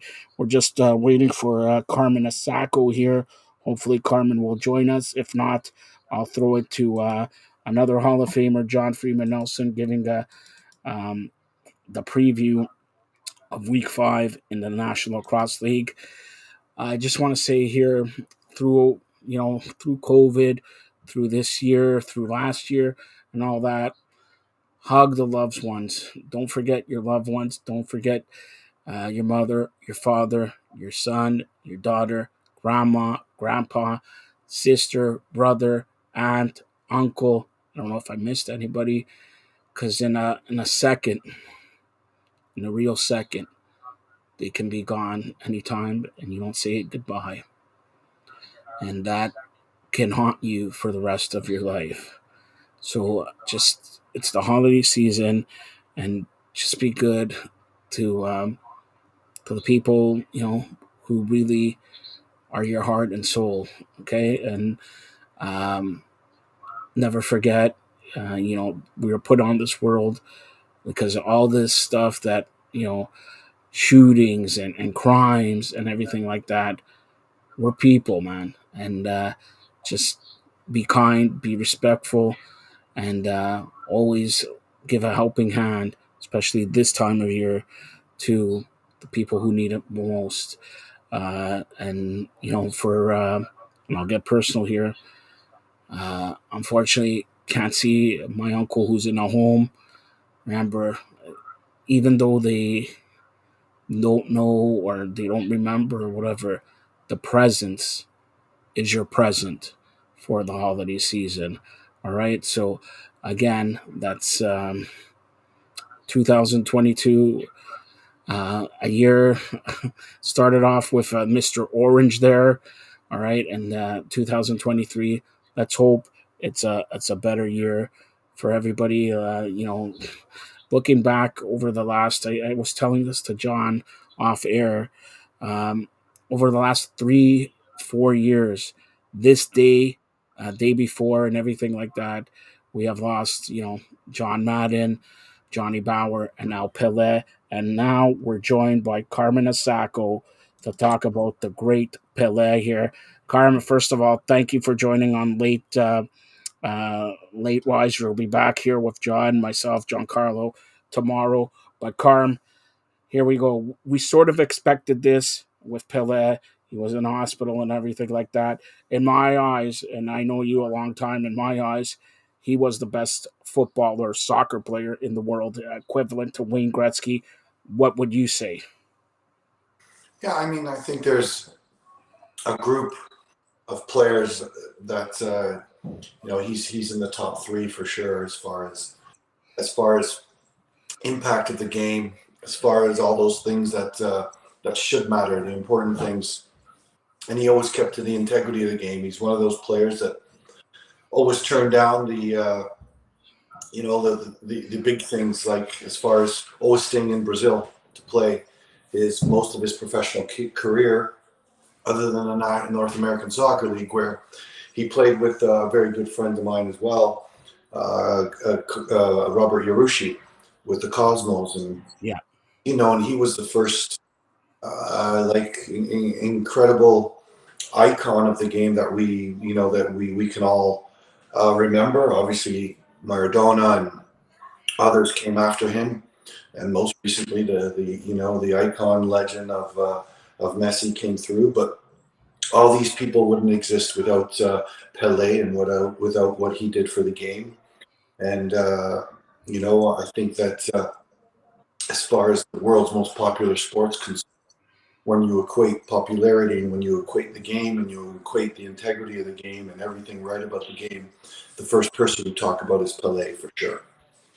And Pelé, I would say he was the first world star, because let's face it, I equate it to Wayne Gretzky, but hockey in the global world, nobody knows about hockey there, okay? But when you look at Pelé or Michael Jordan, people know Michael Jordan throughout the world. Pelé throughout the world, and let's put it another way. He came to North America, right? He came and experienced it, and now there was some talk. Now it's not going to happen of Messi coming to Miami and all that. It's great seeing all these guys, but Pelé set the standard. And let's face it, also when you look at Cristiano Ronaldo, what is he, 6 feet, 6'1"? Messi a little bit smaller, but Pelé wasn't that tall, wasn't that big. Yeah, I mean, and then he did it without TV, and you're talking 1958. And he filled stadiums in the 70s in the National North American Soccer League, which was pretty much unheard of because of just he reached the world in ways that we never thought could. He was just one of those stories that everyone has. My dad talked about old World Cups, he always talked about Pelé, or anyone talks about the World Cup, or when I talk to my older friends, Carmen Marcantonio, Robert Yarushi, it was always Pelé that made the difference. Pelé that was not only the motivating factor, but a pillar of growing the game everywhere. And put things in perspective. He did this without TV pretty much. Now, we're not only talking internet or social media. We're talking about without TV. Reach was global in the most genuine sense. Even Jordan. Everyone watched the NBA finals all over the world. But it was kind of, legends are made from storytelling, and this story of a legend was always based on Pelé, and his legend just grew and grew with every story, word of mouth. From especially in Canada. I mean, growing up in Portuguese communities or Brazilian communities or Italian communities, this is the only way we grew the legend of Pelé. And obviously, this isn't just a legend by storytelling; it's legend by proof. And he, like you said, he was the first global athlete of our time. Obviously Jesse Owens and people of that ilk. But I mean, and it wasn't that Pelé was never a political figure as well. He was just Pelé. He was just the soccer superstar that was the embodiment of everything the game was about. So sad days, but I mean, obviously he goes leaving what every player and every country that soccer is their national sport should just relish, and he left an incredible legacy that is what the World Cup is today. All right, I'll let you go there, Carm. Hopefully we'll be back tomorrow morning talking more about Pelé, talking about the world of soccer. But since this is the flagship show, Carmen Asako, you're the man of the people. You party all the time. Like we saw Drew Banks has wine now on point and everything like that. What are you going to do for New Year's Eve? Well, I just sat down for a movie, Pitch Perfect 2. You ever see that movie, Pitch Perfect 2? Yeah, can you sing like them or what? Come on. I think I can, but okay. Want to do a duet here or what? What's the category? Give me a song. Come on, give me a song. Let's do a duet. Let's do simple. Let's do late 80s superstar. Wait, hold on, Carm. You're I'll acting start. like Like you're the youngster here. You're about 50 years older than me. Come on. I find a woman like that, like Jesse's girl. These Da, girl. da. What about Brian Adams? Jimmy quit. Joey got married. Come on, you know that. Come on, we should have a new show here. Me, you. Go ahead. It was the summer of '69. 16. Yeah, don't say that number now. Okay, we're on air here. Don't that number is like could get you in trouble. All right, could I get heard it you was in trouble. All right. You're gonna be back here tomorrow. I see the York sweater. Anything new happening with your teams, men and ladies for York? no. I'm trying to get them to understand the magnitude of what Pelé was and what he brought to our game, and hopefully they understand that one day, that if it wasn't for Pelé and soccer in general and the ambassadorship, that we would never be where we are. And fighting for what he started in this game. Your good friend Marty Roberts chimed in here. Ask Carmen what he got for Christmas. So Carmen, Marty Roberts wants to know. Maybe you know Marty Roberts? I don't know. Did Marty Roberts get you anything for Christmas? No, Marty didn't get me. Cheapskate Marty. But I did get a lot of chocolate almonds. So chocolate almonds. Yeah, one just melted, to be honest. So I got chocolate over my hand. So I think I should go now. And the kids, is that Ferrero Rocher or Bocce? Chocolate almond, regular chocolate almonds. Oh, really? All right, save me some for tomorrow morning. Thank you again, and we'll talk to you tomorrow morning. Have a good night, sir. All right. I expect. Thanks a lot, Carm. All right. Fair joke. Bye, sir. Bye, sir. All right, that's Carmen Asako with his thoughts on the late great Pelé, who passed away today at the age of 82. Carm, I know you're watching. Go eat some almonds, save me for tomorrow morning. All right, and get some bocce. You're Italian, get some bocce there, and we'll have a party with John Freeman Nelson, Giancarlo. Giancarlo brings the wine, and we'll celebrate the life of Pelé. All right, so we go from one Hall of Famer in Carmen Asako to another Hall of Famer in John Freeman Nelson, who, we usually did this every week here, every week on the Fired Up Network. We do Outside the Box.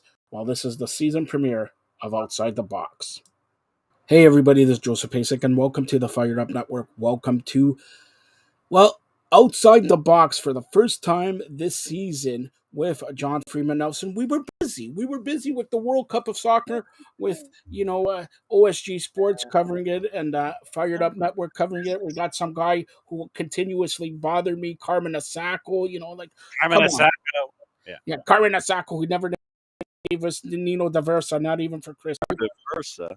Yeah, Nino D'Aversa. First of all, whenever you come to Toronto, we got to go take you to Nino D'Aversa. All right. Nino D'Aversa, exactly. So now we're week 5, if you can believe it, week 5 in the National Lacrosse League this week. But what's your favorite saying? Before we look ahead, we got to look back, right? Look back before we go forward. And we're not going to go 5 weeks, but here I'm going to go in the Eastern Division. Halifax 2-0. Rochester 3-0, maybe a surprise there. Albany 1-1, Buffalo 1-1, Philadelphia 1-1, The Rock 1-2, Georgia 0-2, and Adopt 0-2. In the West, Calgary 2-0, San Diego, Panther City 2-1, Saskatchewan 1-1, Colorado 1-1, Las Vegas Desert Dogs 0-2, and Vancouver 0-3, but nobody cares about in Vancouver, all right? So, wow. Come on, Vancouver, they barely care about hockey. Bruce Bruno, shout out to you, all right? So let's look at what has surprised you thus far and what, Vancouver, like I mentioned, 0-3, and let's look at the Desert Dogs, okay? Wayne Gretzky own and other people own it and all that. How has lacrosse taken in Las Vegas, John, in your estimation? I mean, you look at it was the game that the 4-letter down here started their broadcast schedule with. And, when you have the kind of impact that you can have with a team in Las Vegas. And, obviously you got to temper expectations. I know we've done in years past, we talked about teams like Panther City, where you're trying to assemble a team and hit the ground running and all these kinds of things. And it took Panther City a while in their first season to get to full song. I'm anticipating the same with the Desert Dogs. I mean, you come out of the blocks 0-2, not necessarily a surprise that happened, but when you have that home opener back on the 16th and you have all of this anticipation and expectation and things like that are a part of it, you're really looking forward to a successful season. But I think if you look at it in wins and losses, it's going to take a while. You've got guys like Garrett McIntosh on defense. You've got Marshall King as one of your forwards. Rob Hellier, who we've had on the past, is one of your forwards. Tyson Rowe on defense. John Phillips Samforth, Jacob Rouet at forward. You've got Barkley, Emerson Clark, Jack Hanna as a part. Connor Kirst is one of your transition players. Eric Turner in transition. Landon Kells in net. So there are some names that are recognizable to folks in lacrosse if you follow it. But the idea of hitting the ground running, if you're Sean Williams, who is right now head coach and GM, Ken Millen, the OC, trying to get things squared away, Rob Williams, also a part of it is your DC. It's going to take a little while for things to get to full song. So don't be surprised out of the blocks if it takes a little while for Vegas to kind of to hit the ground running, as we say, and in their first game at home, it was against Panther City. They only scored 3 goals. They lose 9-3 out of the blocks. It's going to take a while. So I think that if you're a fan of Las Vegas, go support the team, understand that it's going to be a growth curve and that things will be better as you get later in the year. And usually when you give up 9 goals, you most likely win in lacrosse. 9 goals is pretty good. You give up 9 goals, you probably win 11-9, something like that. So now the other side, for people who don't know, and maybe I'm breaking news here, Toronto, Hamilton Rock. No more Hamilton Rock. They're going to be thrown out of the building at formerly Cops Coliseum, First Ontario Center now, because they're going to renovate. So now you may ask, where? Like I sound like the New Day. Who? Where? Who is going to house the Rock of the Golden Horseshoe? Who? I don't think they're going back to Scotiabank Arena, but I do think they're going to Brampton, former home of the Brampton Battalion. In fact, Brampton is the sort of center of the hockey universe for women hockey, Women World Hockey Championship happening in April. I think look out for an announcement regarding Toronto, Hamilton, Brampton. Okay. If I'm wrong, they may go back to the Air Canada or Scotiabank Arena in Toronto. So that means Toronto Rock. Before it was the Rock of the Golden Horseshoe. Before it was the Hamilton Rock. Now maybe the enough with this already.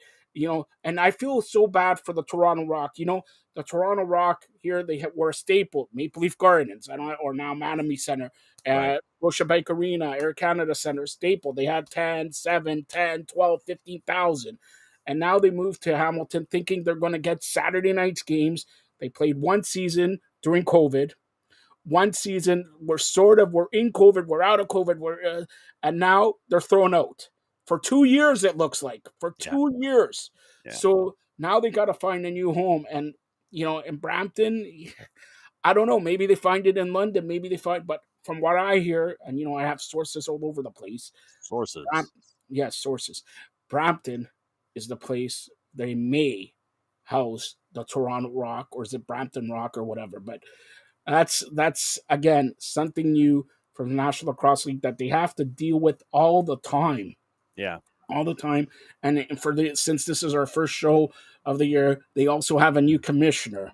All right. So Nick Sakevich is gone. He did a great job. Now they want to build it. So let's hope we see better things for the National Lacrosse League. Now we get to week 5. John, so far, I think your record is perfect. You did not win any. So is yours. Well, I'm Mr. Perfect. I take over after Kurt Hennig. I'm the president of the provinces of Canada. Now, John, I don't know if you know this, right? Yeah. I'm the new mayor-elect of North America. The MNA. So the mayor-elect. So you're the MENA. Okay, I get it. And hold on, you mentioned the 4-letter network, okay? Uh-huh. Now I just posed a 3-letter network, FUN, Fired Up Network. Okay. Fired Up Network in I was gonna say, conjunction. careful now. When you said Yeah, F, I'm like, wait a minute. I know, but in conjunction with OSG Sports, I want everybody, because we're going to get millions and millions of new listeners and And watchers now. millions. Yes. Yeah, tell everybody about OSG Sports before we begin. It's 2 separate elements to it. OSG Sports is everything that is not soccer related when it comes to everything that we cover down here in the United States. It's college football, and college football is our big base, and then we go and cover pretty much anything that's college athletics or anything like that. Anything that is not soccer goes to the OSG Sports side of things, and the college football X, or the college football X, when it comes to everything. Right now, you can catch that early in the week on your favorite platforms, whether it's audio or video. But on the soccer side of things, as you kind of see here in Office HD, Soccer Down Here Daily Radio with myself, Jared Smith, Nick Alifi, Cast 1000, starting at 9:05 in the morning. That is live on Twitch at twitch.tv/Soccer Down Here, but it's also available for a podcast later on your favorite podcast platforms. And so, Soccer Down Here app available iOS and Android. OSG Sports app available iOS and Android, and you can follow along all day long with both of the channels on the network. All right, so that's OSG Sports now, and we're proud to be affiliated with OSG Sports, and only Hall of Famers work at OSG Sports. You're looking at him right now, Hall of Famer. No, not the scarves. All right, not the scarves. All right, let's get to Week 5 of the National Lacrosse League. Halifax into Buffalo on Friday at 7:30. Go ahead. Halifax, they've doubled basically their opposition in their first 2 matches. Outscoring teams 38-19, and they've really gotten off to a hot start. And you look at what you're able to do. I mean, averaging 18 goals a game in your first 2 games. You look at goals, and it's Ryan Benesh, who is second in the league with 8. Connor Fields will get to Rochester. Connor Fields right now leading the Planet in goals with 12. Curtis Dixon with 9 goals for San Diego. Ryan Benesh, a part of the balanced effort that we see out of Halifax right now. Cody Jamieson. So you've got Benesh and Jammer as your 1 and your 2. And, Jamieson right now is 5th in the league in assists with 10. But you always go into Buffalo. You go into Buffalo, and it is traditionally a very, very tough place to play. And with travel woes and issues and things like that, I think Buffalo gets this one. I think it's probably in that 15-13 range.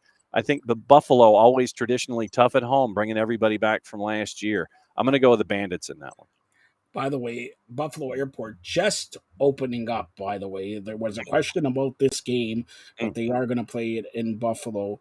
And Halifax, you mentioned, they've been on a roll. But like you said, when you go to Buffalo, and you usually, the only team that wins is the Toronto Rock. So I'm going with Buffalo also. I'm going 15-10. Now, at 9 p.m. on Friday, the game of the year thus far, 2-0 versus 2-0, San Diego versus Calgary. Go ahead, John. Calgary's only given up 14 goals in their first 2 games, and San Diego's more of that 50-50 approach. They're at +2 in their goals for goals against, but I think that travel, once again, will probably end up being the be-all, end-all here. I'm picking another high-scoring game. I'm thinking 16-14. I think San Diego gets it done at home. You know what? I don't want to agree with you all the time. We're going to have a very bad end of year, but I have to agree with you. San Diego has something special. Remember, our studios was in San Diego. By the way, everybody who wants to know, the studio has now moved to Vegas. So, John, anytime we were in Vegas, all right? Okay. So, that I don't know if you know that, but that's breaking news to you, all right? I moved from San Diego to Vegas, but I agree with you. And the last game of the week is Saturday, December 31st, 8 p.m., Panther City, Saskatchewan. what a time for New Year's Eve in Saskatchewan. I don't know if you ever been into Saskatchewan, but New Year's Eve in Saskatchewan is like partying in 1999, where you didn't know if it's going to be alive, the Y2K and everything, or Y2J, Y2K, Y2E, Y whatever. All Uh-huh. right. And what a party it's going to be when Saskatchewan rolls over them 12-8. Yeah, I got Saskatchewan in this one too. Party over, oops, out of time for Panther City. And I think that once again, you get into travel, you get into the ideas of playing at home. Saskatchewan right now, they've only given up 19 goals in their first 2 games. Panther City has given up 26.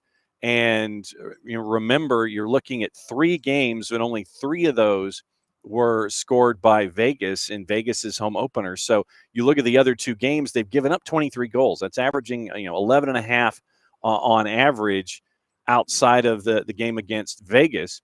And so I've just got to go with Saskatchewan here with better defense and travel issues and having to go from the Metroplex all the way to Saskatoon. That is not a direct flight unless you're flying charter. And man, if you're flying charter from the Metroplex to Saskatoon, you really got it made. But I'm going to go with Saskatchewan. I'm going to go with a rush here, 10-8, heading into the new year in Saskatoon. All right, and speak about that new year. We got seven games next week, and we'll touch it hopefully next week. But that's going to be week 6, week 5. Going to be in the books there, John. On behalf of myself and everybody here on Fired Up Network and Fem, I just want to wish you, your wife, and your family best of the season. Happy New Year. May 2023 be the best year yet, and may we be like an icon. Michael Jordan's number 23, and have an iconic year. At least a couple more zeros would be nice. Yeah, no doubt about it. Same to everybody up there north of the border. It's always fun to break down the world of sports here at Fun, the Fired Up Network, because that's what it's all about. We'll catch up with you next time as we get ready for the first week of full play in 2023. All right, that's John Freeman Nelson. And John, tell everybody how to get a hold of you once again. Easiest way on the Twitters is at OSG Nelson on the Twitters, as you see right there at the bottom of the screen. That's the easiest way to get in touch with me directly. At OSG Sports, don't forget to download the OSG Sports app, available iOS and Android. Thanks a lot, John. Anytime, my friend. That was John Freeman Nelson, second go around this time with Outside the Box, and it's back. That was our season premiere. And I once again thank you, late addition to Carmen Asako, discussing the passing of the GOAT, greatest of all time, Pelé. You'll see more of Carmen, more of John, and hopefully Giancarlo Lino tomorrow on the world famous, like Marty Roberts says, world famous soccer show. Now, to conclude the flagship show of the Fired Up Network, Fired Up Live, I got Samantha Walters. For those who don't know, Samantha was a part of the Fired Up Network. We did something called Lavish, talking about entertainment. We were living the lavish lifestyle. Well, I was. Sam now upscaled to living the lavish lifestyle there. Here is Samantha Walters and myself on Lavish. Hey everybody, this is Joseph Pasek, and welcome to the Fired Up Network. Welcome to Fired Up Live. Welcome to the returning small edition of Lavish with my good, close, personal, long-time friend. We haven't done this in like 4 years. Samantha Walters. All right, Samantha, first of all, how was your Christmas? I didn't get a Christmas present for you. Hanukkah and Christmas present. Where is it already? Joe, thank you so much for welcoming me back with open arms. My Christmas My arms was are not open. They were crossed. See, like they're crossed. They're not open. Joe. Yeah, my Christmas was great. I'm so happy to see you. I think this has definitely been the highlight of my entire year, seeing Joe. For everybody who watches Joe every day, trust me, you don't know what you have until it's gone. Believe me when I say that. So I'm definitely enlightened and super excited to be here. My Christmas has just gotten a whole lot better though. But how was it Hanukkah? First of all, since the last time we talked, I'm the president of the provinces of Canada. You did a voiceover for me. We're going to get to that. But now we're entering 2023 in a couple days. I am now the elected mayor of North America. It's a big, big role. It's a big role. Look, all right, Sam, enough of this crap. All right, let's get down to the lavish lifestyle. By the way, I watched the Whitney Houston movie on Tuesday night. Yes, cheap night. I took my girlfriend there. Shout out to Patricia. You want to say anything to Patricia? Hi, No. Patricia. I hope you had an amazing Christmas. I'm super glad that you're doing well and that you're doing All right, this is not amazing. about the Patricia show. This is lavish. All right, lavish. Now, did you watch the Whitney Houston movie? I want to dance Oh with my goodness, somebody. Joe, I cannot believe you watched that Whitney Houston movie without me and before me. Absolutely Wait a minute. no Hold on. Hold on. exception. Before you and after you, like you get confused. You aren't you 29 and holding? Oh my goodness, Joe. Still trying to figure out my age here. No, no. I know your Absolutely. age. I know your age. And okay, It's this a is little why bit I more do than not tell Joe your age. He will rat it out all over. no, no. I know your age. But listen, this Whitney Houston. I want to dance with somebody. Let me tell you, it was really, really good. Yeah. Really, really good. What was your favorite? So you did watch the entire thing. So what was your favorite scene of the movie? Was there anything that kind of sparked any interest or kind of like spoke to the actual movie for some people who have seen the Whitney Houston movie with the bodyguard or anything like that? Was there anything Yeah, that first of all, I give a shout out again to future wife. Okay, future wife, Patricia. Okay, future wife. Hopefully, she'll be able to see this and all that. Second of all, the music. I was really, really touched. I don't know if you know this, but I like the Buffalo Bills. Okay, I like the Buffalo Bills. If you remember, January 25th, 1991. What were you, like 4 years old? All right. January 25th, 1991, in Tampa, the big sombrero. Think about a sombrero, like what that was the stadium. Whitney Houston sang the national anthem prior to the Super Bowl between the Buffalo Bills and New York Giants.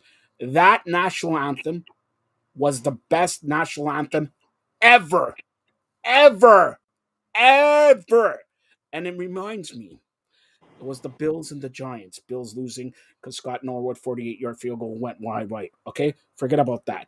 February 12th, 2023, in Arizona, 4 days after my birthday. All right, Sam. I'm waiting for my Hanukkah present, my Christmas present, my birthday present, and everything like that. All right. So 4 days after, February 12th, the Buffalo Bills will be the Super Bowl champion this year, and we will be partying like it was 1999. If you will, Dusty Rhodes. All right. So listen, that when they did that national anthem, I had a tear in my eye. I had many tears in my eye. I'm an emotional guy. In that movie, it was really emotional. Okay, I'm really upset that they didn't play Whitney Houston. They got somebody else to play. First of all, Whitney Elizabeth Houston. Did you know her name was Elizabeth? absolutely not. See, those are things that you go to the movie. By the way, Sam, I urge you to go check out that movie, and especially on Tuesday because it's cheap movie night. All right, cheap movie night, great movie. You could watch that and all, but you want to watch what's that movie? Antonio Banderas. That movie. I don't want to get in trouble, but Puss in Boots. You want to watch that movie, right? Absolutely. There's lots of movies that have now came out for the new year, which I'm super excited about. You Puss in want Boots is Avatar? definitely You on want my top. Avatar? Who you going to go? Puss in Boots is definitely on my top list, but I was just about to get to the Avatar with the Way of Water. I am super excited. I know they said that somebody had a heart attack during the 3-hour movie, but I'm not too sure if that was due to the movie, but you know what? I am super excited to definitely see that and to see Puss in Boots and to see the Whitney Houston movie. Lots of them Hold coming on, out. you're a cheapskate. You're not going to go to 3 movies, all right? You're a cheapskate. You haven't brought me my Hanukkah, Christmas, and Joe, birthday a present. part of living the lavish lifestyle is taking the chance that you never thought you would take. It's about shifting your mindset and being able to say, you know what? Instead of saying do it later, now is later. So I definitely, Okay, hold tomorrow's on, not hold on, hold guaranteed. on. We might as The well live movie, that now. Whitney Houston movie. Joe, is you know what? Due to you saying that, I'm going to book us a ticket for tonight for us to go watch a movie that you haven't I'm seen. doing We're a gonna show. I can't do it tonight. All right. Why not, Joe? I can't. First of all, I'm a one-woman man.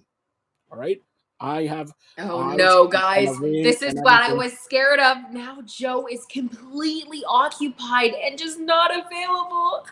Yeah, He's I'm gonna not make me available. cry Yeah, on yeah, air. cry. I want to see your fake tears. Cry.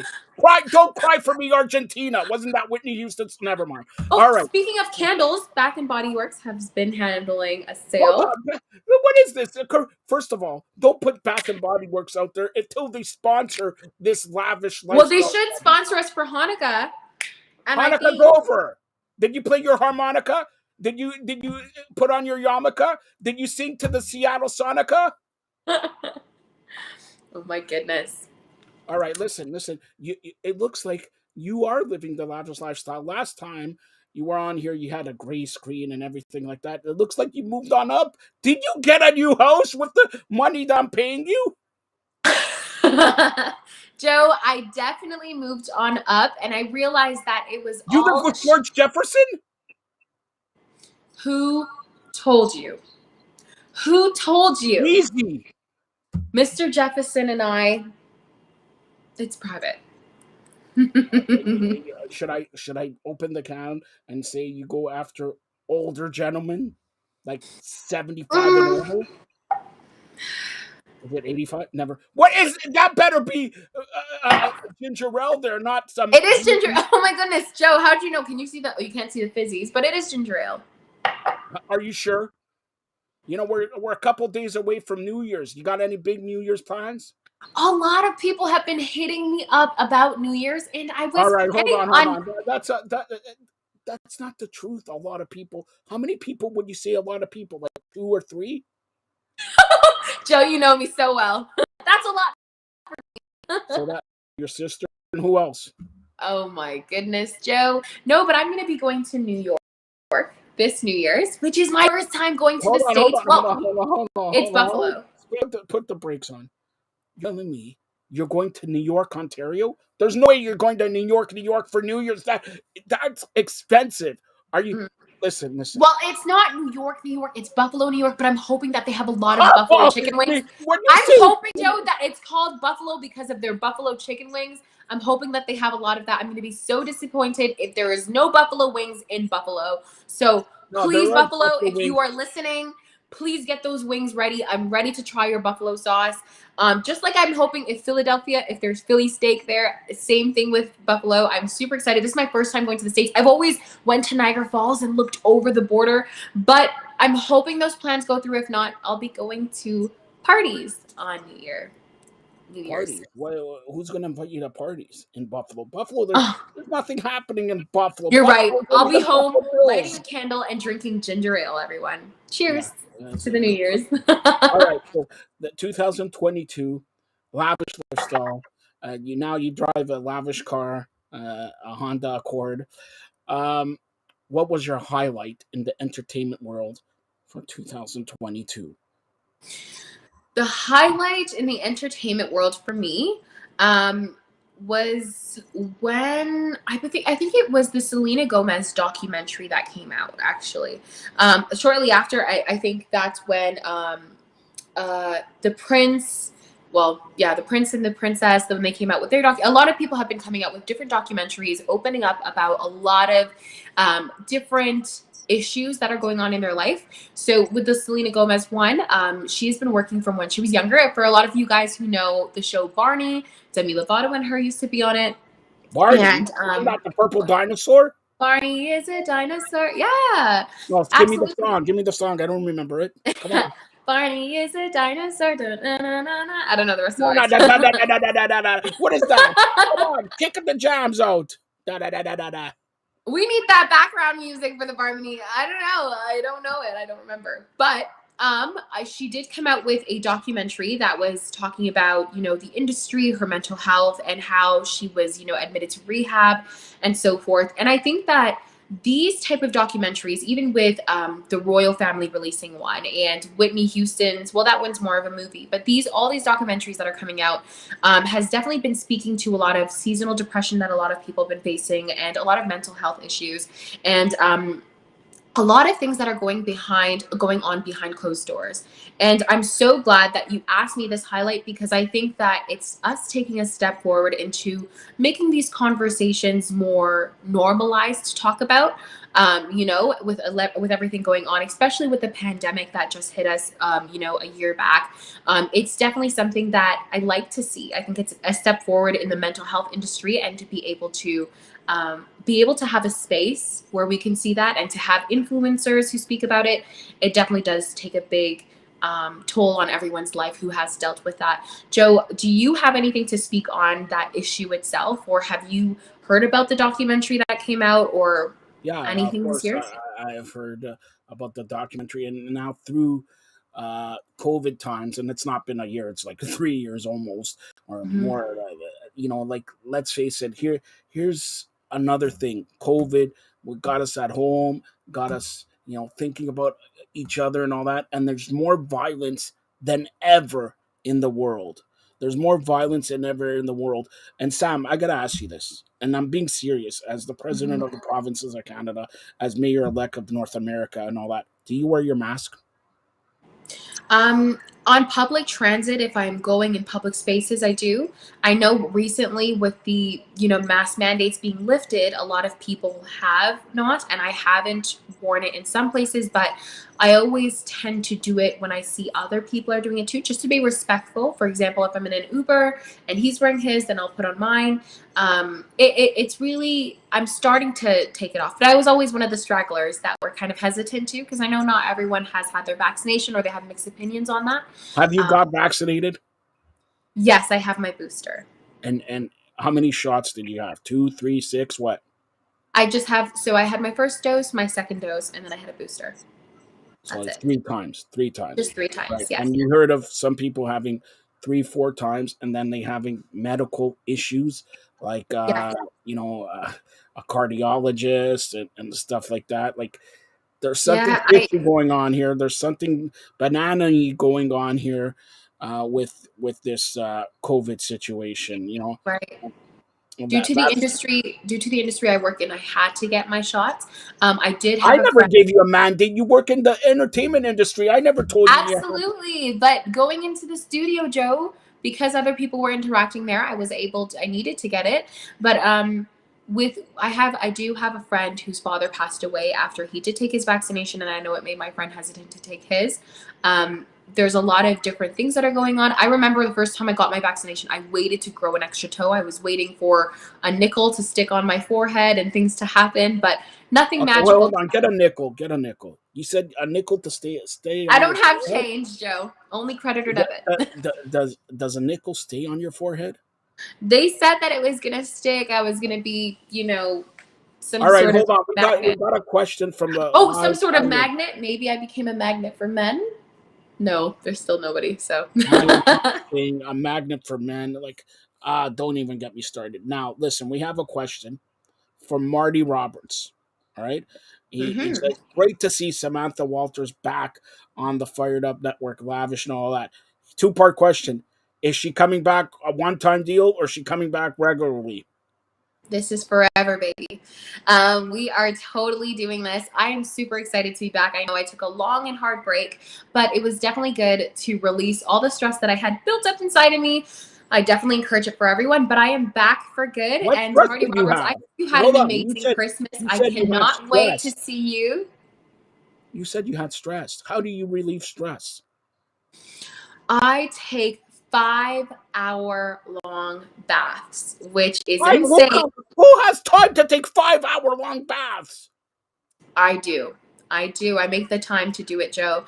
It relaxes me. I put Why the not just 5 candles minutes? Why all 5 hours? around. What The are you doing candles I put after 5 all hours? around the bathtubs.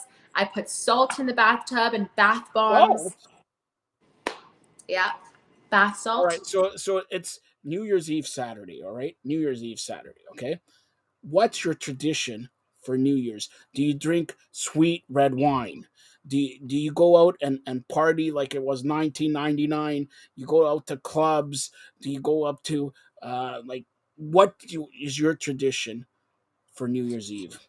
Well, I guess the one tradition that I love and I always make sure that I see is fireworks. I love it. It doesn't matter. Fireworks? It doesn't matter where I am. I think that watching the countdown, doing the countdown, and seeing everybody do either fireworks or celebrating, that is the best time of the year to be. I know a lot of people renew vows to themselves and, reiterate their. Hold on. You renew vows to yourself. So what do you say when you renew to yourself? What do you say? I say, well, this year I'm going to actually go to the gym at least once. At least once. Yeah. Once in the year or once ever?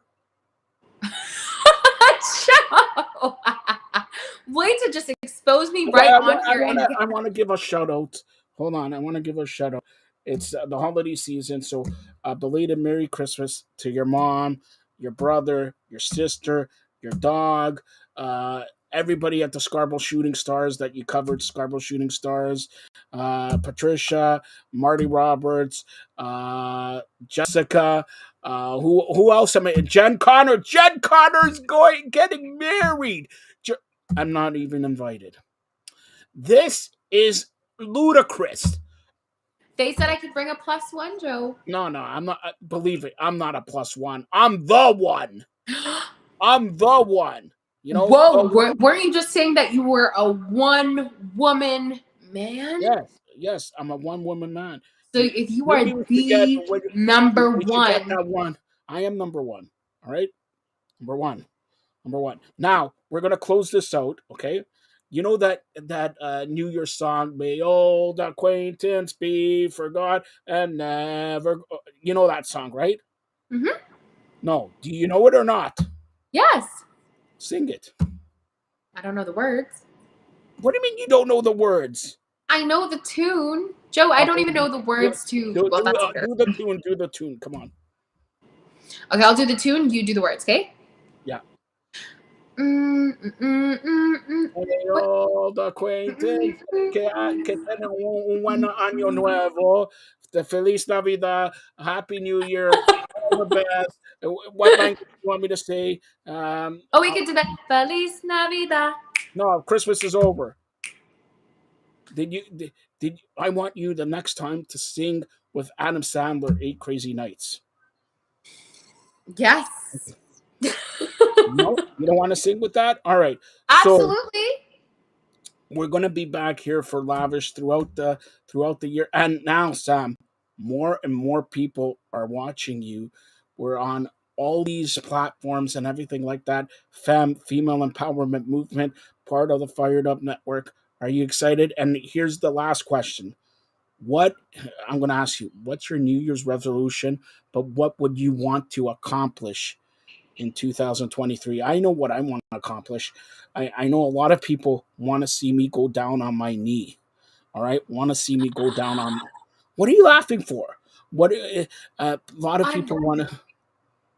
Well, just let me talk here. Want to see me go down on my knee, okay? I'm telling you, we're going to have videos of that throughout sometime this year. You're going to see me go down on my knee.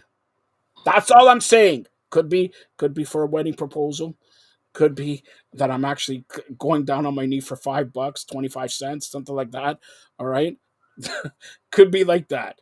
But I'm telling you, and we have to have video footage of that. All right. It's going to be smoking hot. It's going to be fired up. Right. And by the way, Fired Up Network, people have said, like they have TSN, ESPN, Fox. The Fired Up Network is a sports entertainment entity, and we're supposed to be what? Fun. I'm not saying the other one. N, spelling fun. Fem spells FEM for females. Female Empowerment Movement. All right. What is your resolution, or what do you want to do in 2023? I want to get consistent with prioritizing my happiness, because I feel like for the last couple of years I've just been putting everyone else first. So prioritizing my mental health and trying to stay consistent on relying less on motivation and more on discipline. I think that's so important. So that's something I'm hoping to accomplish this year. Hey Sam, have you ever had these vitamin waters? Is it good? Wait, so you're saying you didn't have vitamin water? I never said that. Yeah, vitamin waters. You know what milk does a body good? Vitamin water does everything good. Is there different flavors? What flavor is that, Joe?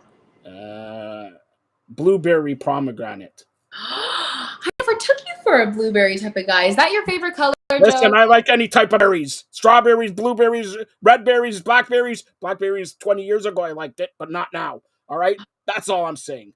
All right. So as we close out this special edition of Lavish with Samantha Walters, I'm going to say this. First of all, Happy New Year to all the fans and listeners watching and hearing this show.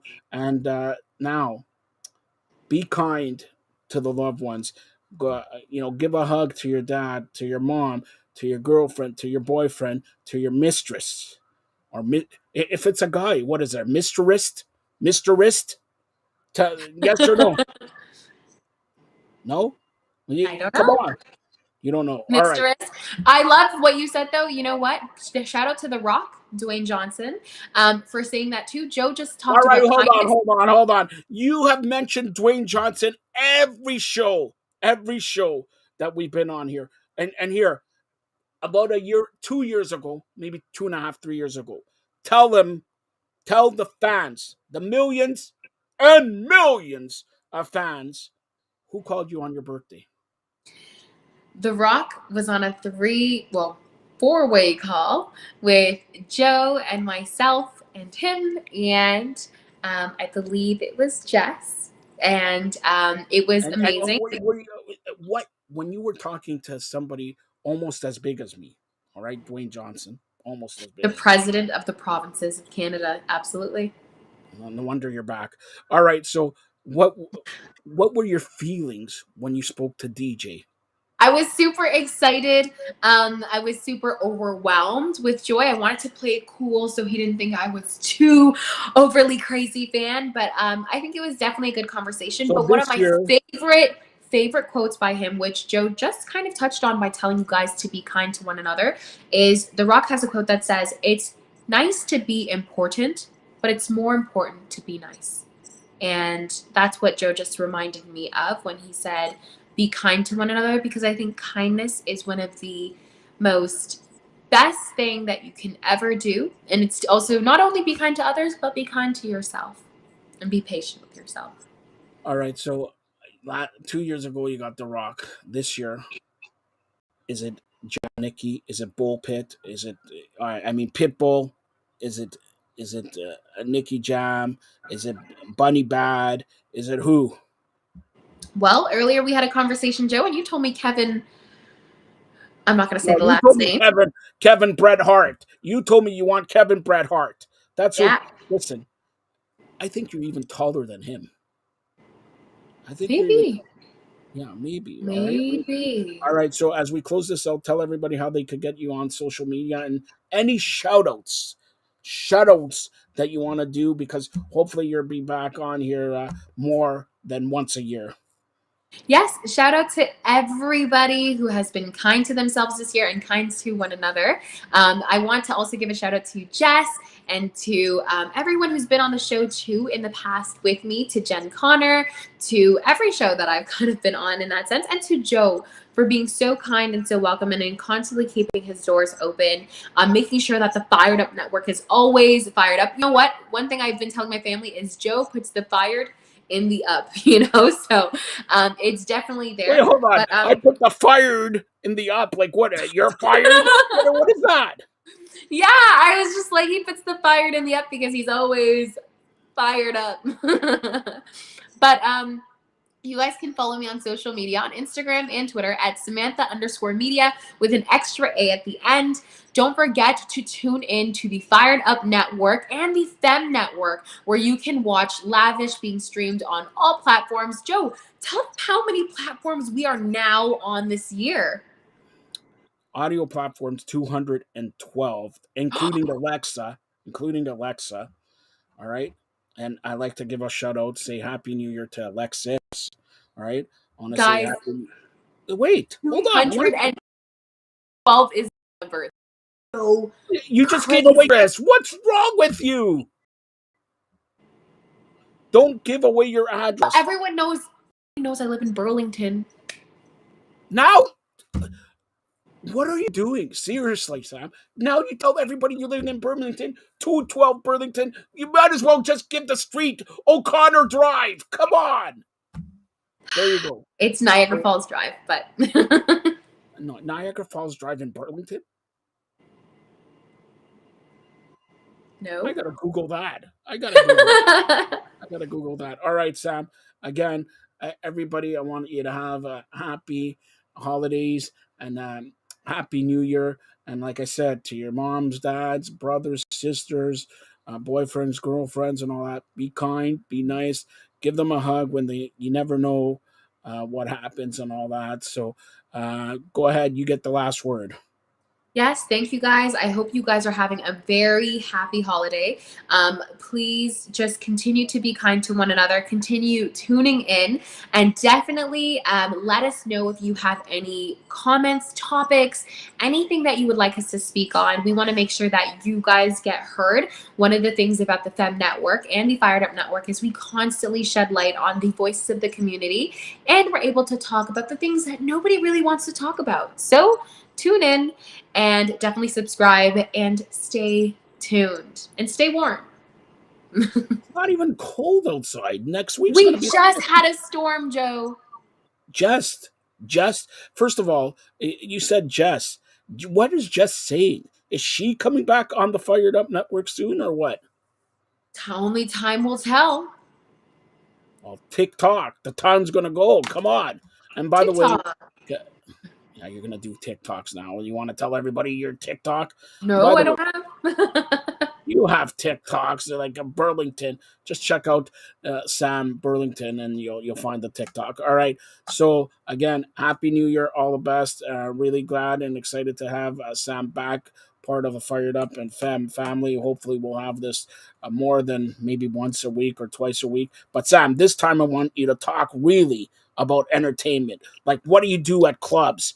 Do you get hit on clubs? Do you need security guards? Do you go upstairs where you're not supposed to go upstairs? What, are they charging $12 a shot for beer? Like, I want these investigations. New Year's, Joe, I'm gonna be going bar hopping, which is gonna be so cool. Well, what's your favorite bar in Toronto? I think that most of the ones I went to were in Ottawa, but in terms of Toronto, I have more favorite restaurants, lavish restaurants, as opposed to bars. But this New Year's, that's a whole change, and I'm definitely going to explore that. 22 years ago, your favorite restaurant was Popeyes. All right, now your favorite restaurant, Joe, do you want to meet at Swiss Chalet? Why? Why do you want to go to Swiss? Is that your favorite restaurant? Popeyes, Swiss Chalet. Come on. No, what are you going to tell me next time? You want to go to the Barrel of Pickles? No, there's a new restaurant that I went to. It's a Mediterranean restaurant downtown called Casa Madura. I went there the other day. There's live entertainment. Casa Madura. All right, because you mentioned it, they better be a sponsor here for Lavish when we come back in the new year. Yay! Get to work that Casa Madura. I'm going to go there just so I can vlog the food and be able to show you guys exactly the experience that I've received. It's amazing. Sam, I'm on a seafood diet. Whatever I see, I eat. All right. Happy New Year. Sam, tell everybody once again how to get a hold of you. Absolutely. You guys can get a hold of me on social media at Samantha_media with an extra A at the very end. Thank you, guys. Sam, and stay tuned for more great programming here on the Fired Up Network. Thanks, Sam. Thank you, Joe. That was Samantha Walters here on Lavish as we close out the show tonight. I'm going to give you a scoreboard update in the National Hockey League. The Buffalo Sabres doubled up on the Detroit Red Wings 6-3. Florida all over Montreal 7-2. Sorry, Justin Levine. Overtime, Ottawa defeats Washington 4-3. End of first period. The Kings lead the Colorado Avalanche 1-0. Winnipeg end of second, beating Vancouver 3-1. End of second. Dallas, Minnesota tied up at 1. End of second. St. Louis leads Chicago 2-1. Midway through the third, the Islanders beating Columbus 2-0. In a shootout, the Rangers and Tampa is 1-1. And at the end of the first period, it is the Maple Leafs leading the Arizona Coyotes 2-1. Now, World Juniors, it's Finland defeated Latvia 3-0. In overtime, Sweden beat Czech Republic 3-2. U.S. gets by Switzerland 5-1. And Canada wallops Austria 11-0. 11-0. In the NBA, a minute left in the fourth quarter, Memphis leading the Raptors 119-104. 10 seconds in the fourth quarter left. Boston leading the Clippers 114-110. Third quarter, San Antonio all over the Knicks 91-76. Halftime, Dallas beating Houston 65-51. Two finals. The Indiana Pacers beat the Cleveland Cavaliers 135-126. And Charlotte beats Oklahoma 121-113. NFL halftime, Dallas leads Tennessee 10-6. In college bowl action today in the Cheez-It Bowl. I know Sam and Marty are eating cheesies. Cheesies are good. Maybe you should have that for New Year's Eve. Florida State, 13th ranked, beat Oklahoma 35-32. And in the Pinstripe Bowl, Minnesota gets by Syracuse 28-20. And the first quarter, Washington leading Texas 10-3. 10-3 there. In English Premier League, it was Linton Town 3, Queen's Park Rangers 0, Middlesbrough 2, Blackburn Rovers 1, 0-0 draw between Cardiff City and Covington City, Huddersfield Town 2, Rotherham United 0, 0-0 Millwall and Bristol City, Sunderland beat Wigan 4-1, West Bromwich beat Preston North End 2-0, and Sheffield United beat Blackpool. No, not the Blackpool Comeback Club. 2-1 also. Big news in soccer, like we talked about with Carmen Asako, the passing of the great Pelé. Also, La Liga came back to action today. Genoa and Real 2-2.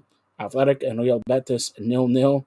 And Atletico Madrid ganó versus Lecce 2-0. All right, that's La Liga in Spain. And Bundesliga comes back next month. One other thing here, let me check. Major League Baseball, the Marlins agreed to a 2-year, $17 million deal with Segura. Also, Braves acquire loot from the Yankees for 2 prospects. And Blue Jays Ryu is targeting a July return from Tommy John surgery. Now, I'm going to get to some wrestling news. I know Patricia wants to know this wrestling news. It is, everybody's talking about this, but I'm going to say this. You are hearing this first and only on the Fired Up Network. All right? AJ Styles, today at a house show, injured. At a house show today, got injured. Sasha Banks will appear for New Japan Pro Wrestling, and then Sasha Banks will be the mystery partner of Saraya Page of WWE fame in AEW. Bank it, book it. If I'm wrong, cut John Carlos' hair, make him bald for once in his life. I'm telling you right now, Sasha Banks, the new mystery partner of Saraya, January 11th, Los Angeles, Dynamite. By the way, don't forget, AEW will come to Winnipeg in March, and I hear they're coming twice to Toronto in 2023. And the next card from WWE coming to Toronto, they are here tomorrow for a house show tomorrow at the Coca-Cola Coliseum, where you'll see Bianca Belair, Seth Rollins, Bobby Lashley, all these, Kevin Owens, tomorrow at the Coca-Cola Coliseum. I know Marty Roberts, you cheapskate, you love wrestling. You're sitting up there in the nosebleed section. Come on, you could have gave your son, instead of giving him a nice, cool Pittsburgh Penguins Christmas jersey, should have gave him some wrestling tickets, all right? Shouldn't give him. Now, all seriousness, I hope everybody has a happy and safe New Year. And don't drink and drive. And also, hopefully, this year is your best year yet for the Fired Up Network. And fam, it will be guaranteed. And remember, the holiday season, go out and check on your loved ones, check on the people who unfortunately are in homes and all that. It goes a long, long way. For John Freeman Nelson, for Carmen Asako, for Courtney Riddle, for Andy McNamara, a cast of thousands, Samantha Walters also, Drew Ebanks, Anthony Kay. And by the way, Drew, hopefully you're not mad. I rejected your marriage proposal, all right? I rejected your marriage proposal. Hopefully you find somebody. Drew, man, you got to be on point, on location, all the time, there. On point, on location, everywhere, there. And for my family, Happy New Year. Te quiero mucho. Te amo mucho. Mi mama, papa, Patricia también. And my sister, hopefully you have a great time in Florida. So, till tomorrow at 11:30 a.m. for the world-famous soccer show, this is Joseph Pasek bidding you all farewell on the Fired Up Network. Female Empowerment Movement. Don't forget to check out our website, firedupnetwork.ca. Firedupnetwork.ca. And like I talked with Sam, also just a key point, every Thursday we have the flagship show. You've been watching Fired Up Live.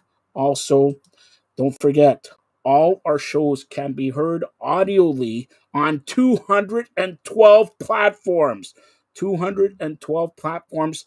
Some of the platforms are Amazon Music, Alexa, Spotify, Iheartradio, iTunes, Soundcloud, TuneIn, Podbean, Stitcher, Spreaker, Anchor, Castbox, you name it, we got it. 212.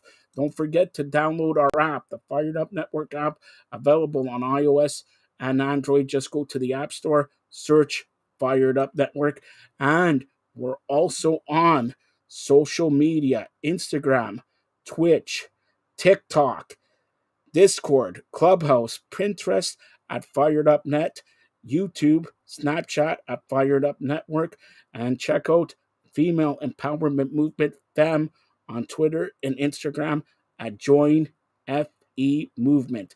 That's Join FE Movement. And for the thousands and thousands who are watching this now, new watchers and listeners, check us out. We are going to shock the world in 2023. No, Eric Cohen will not go bald. Maybe. All right? Stay tuned for more great programming here on the Fired Up Network. Happy New Year, everybody.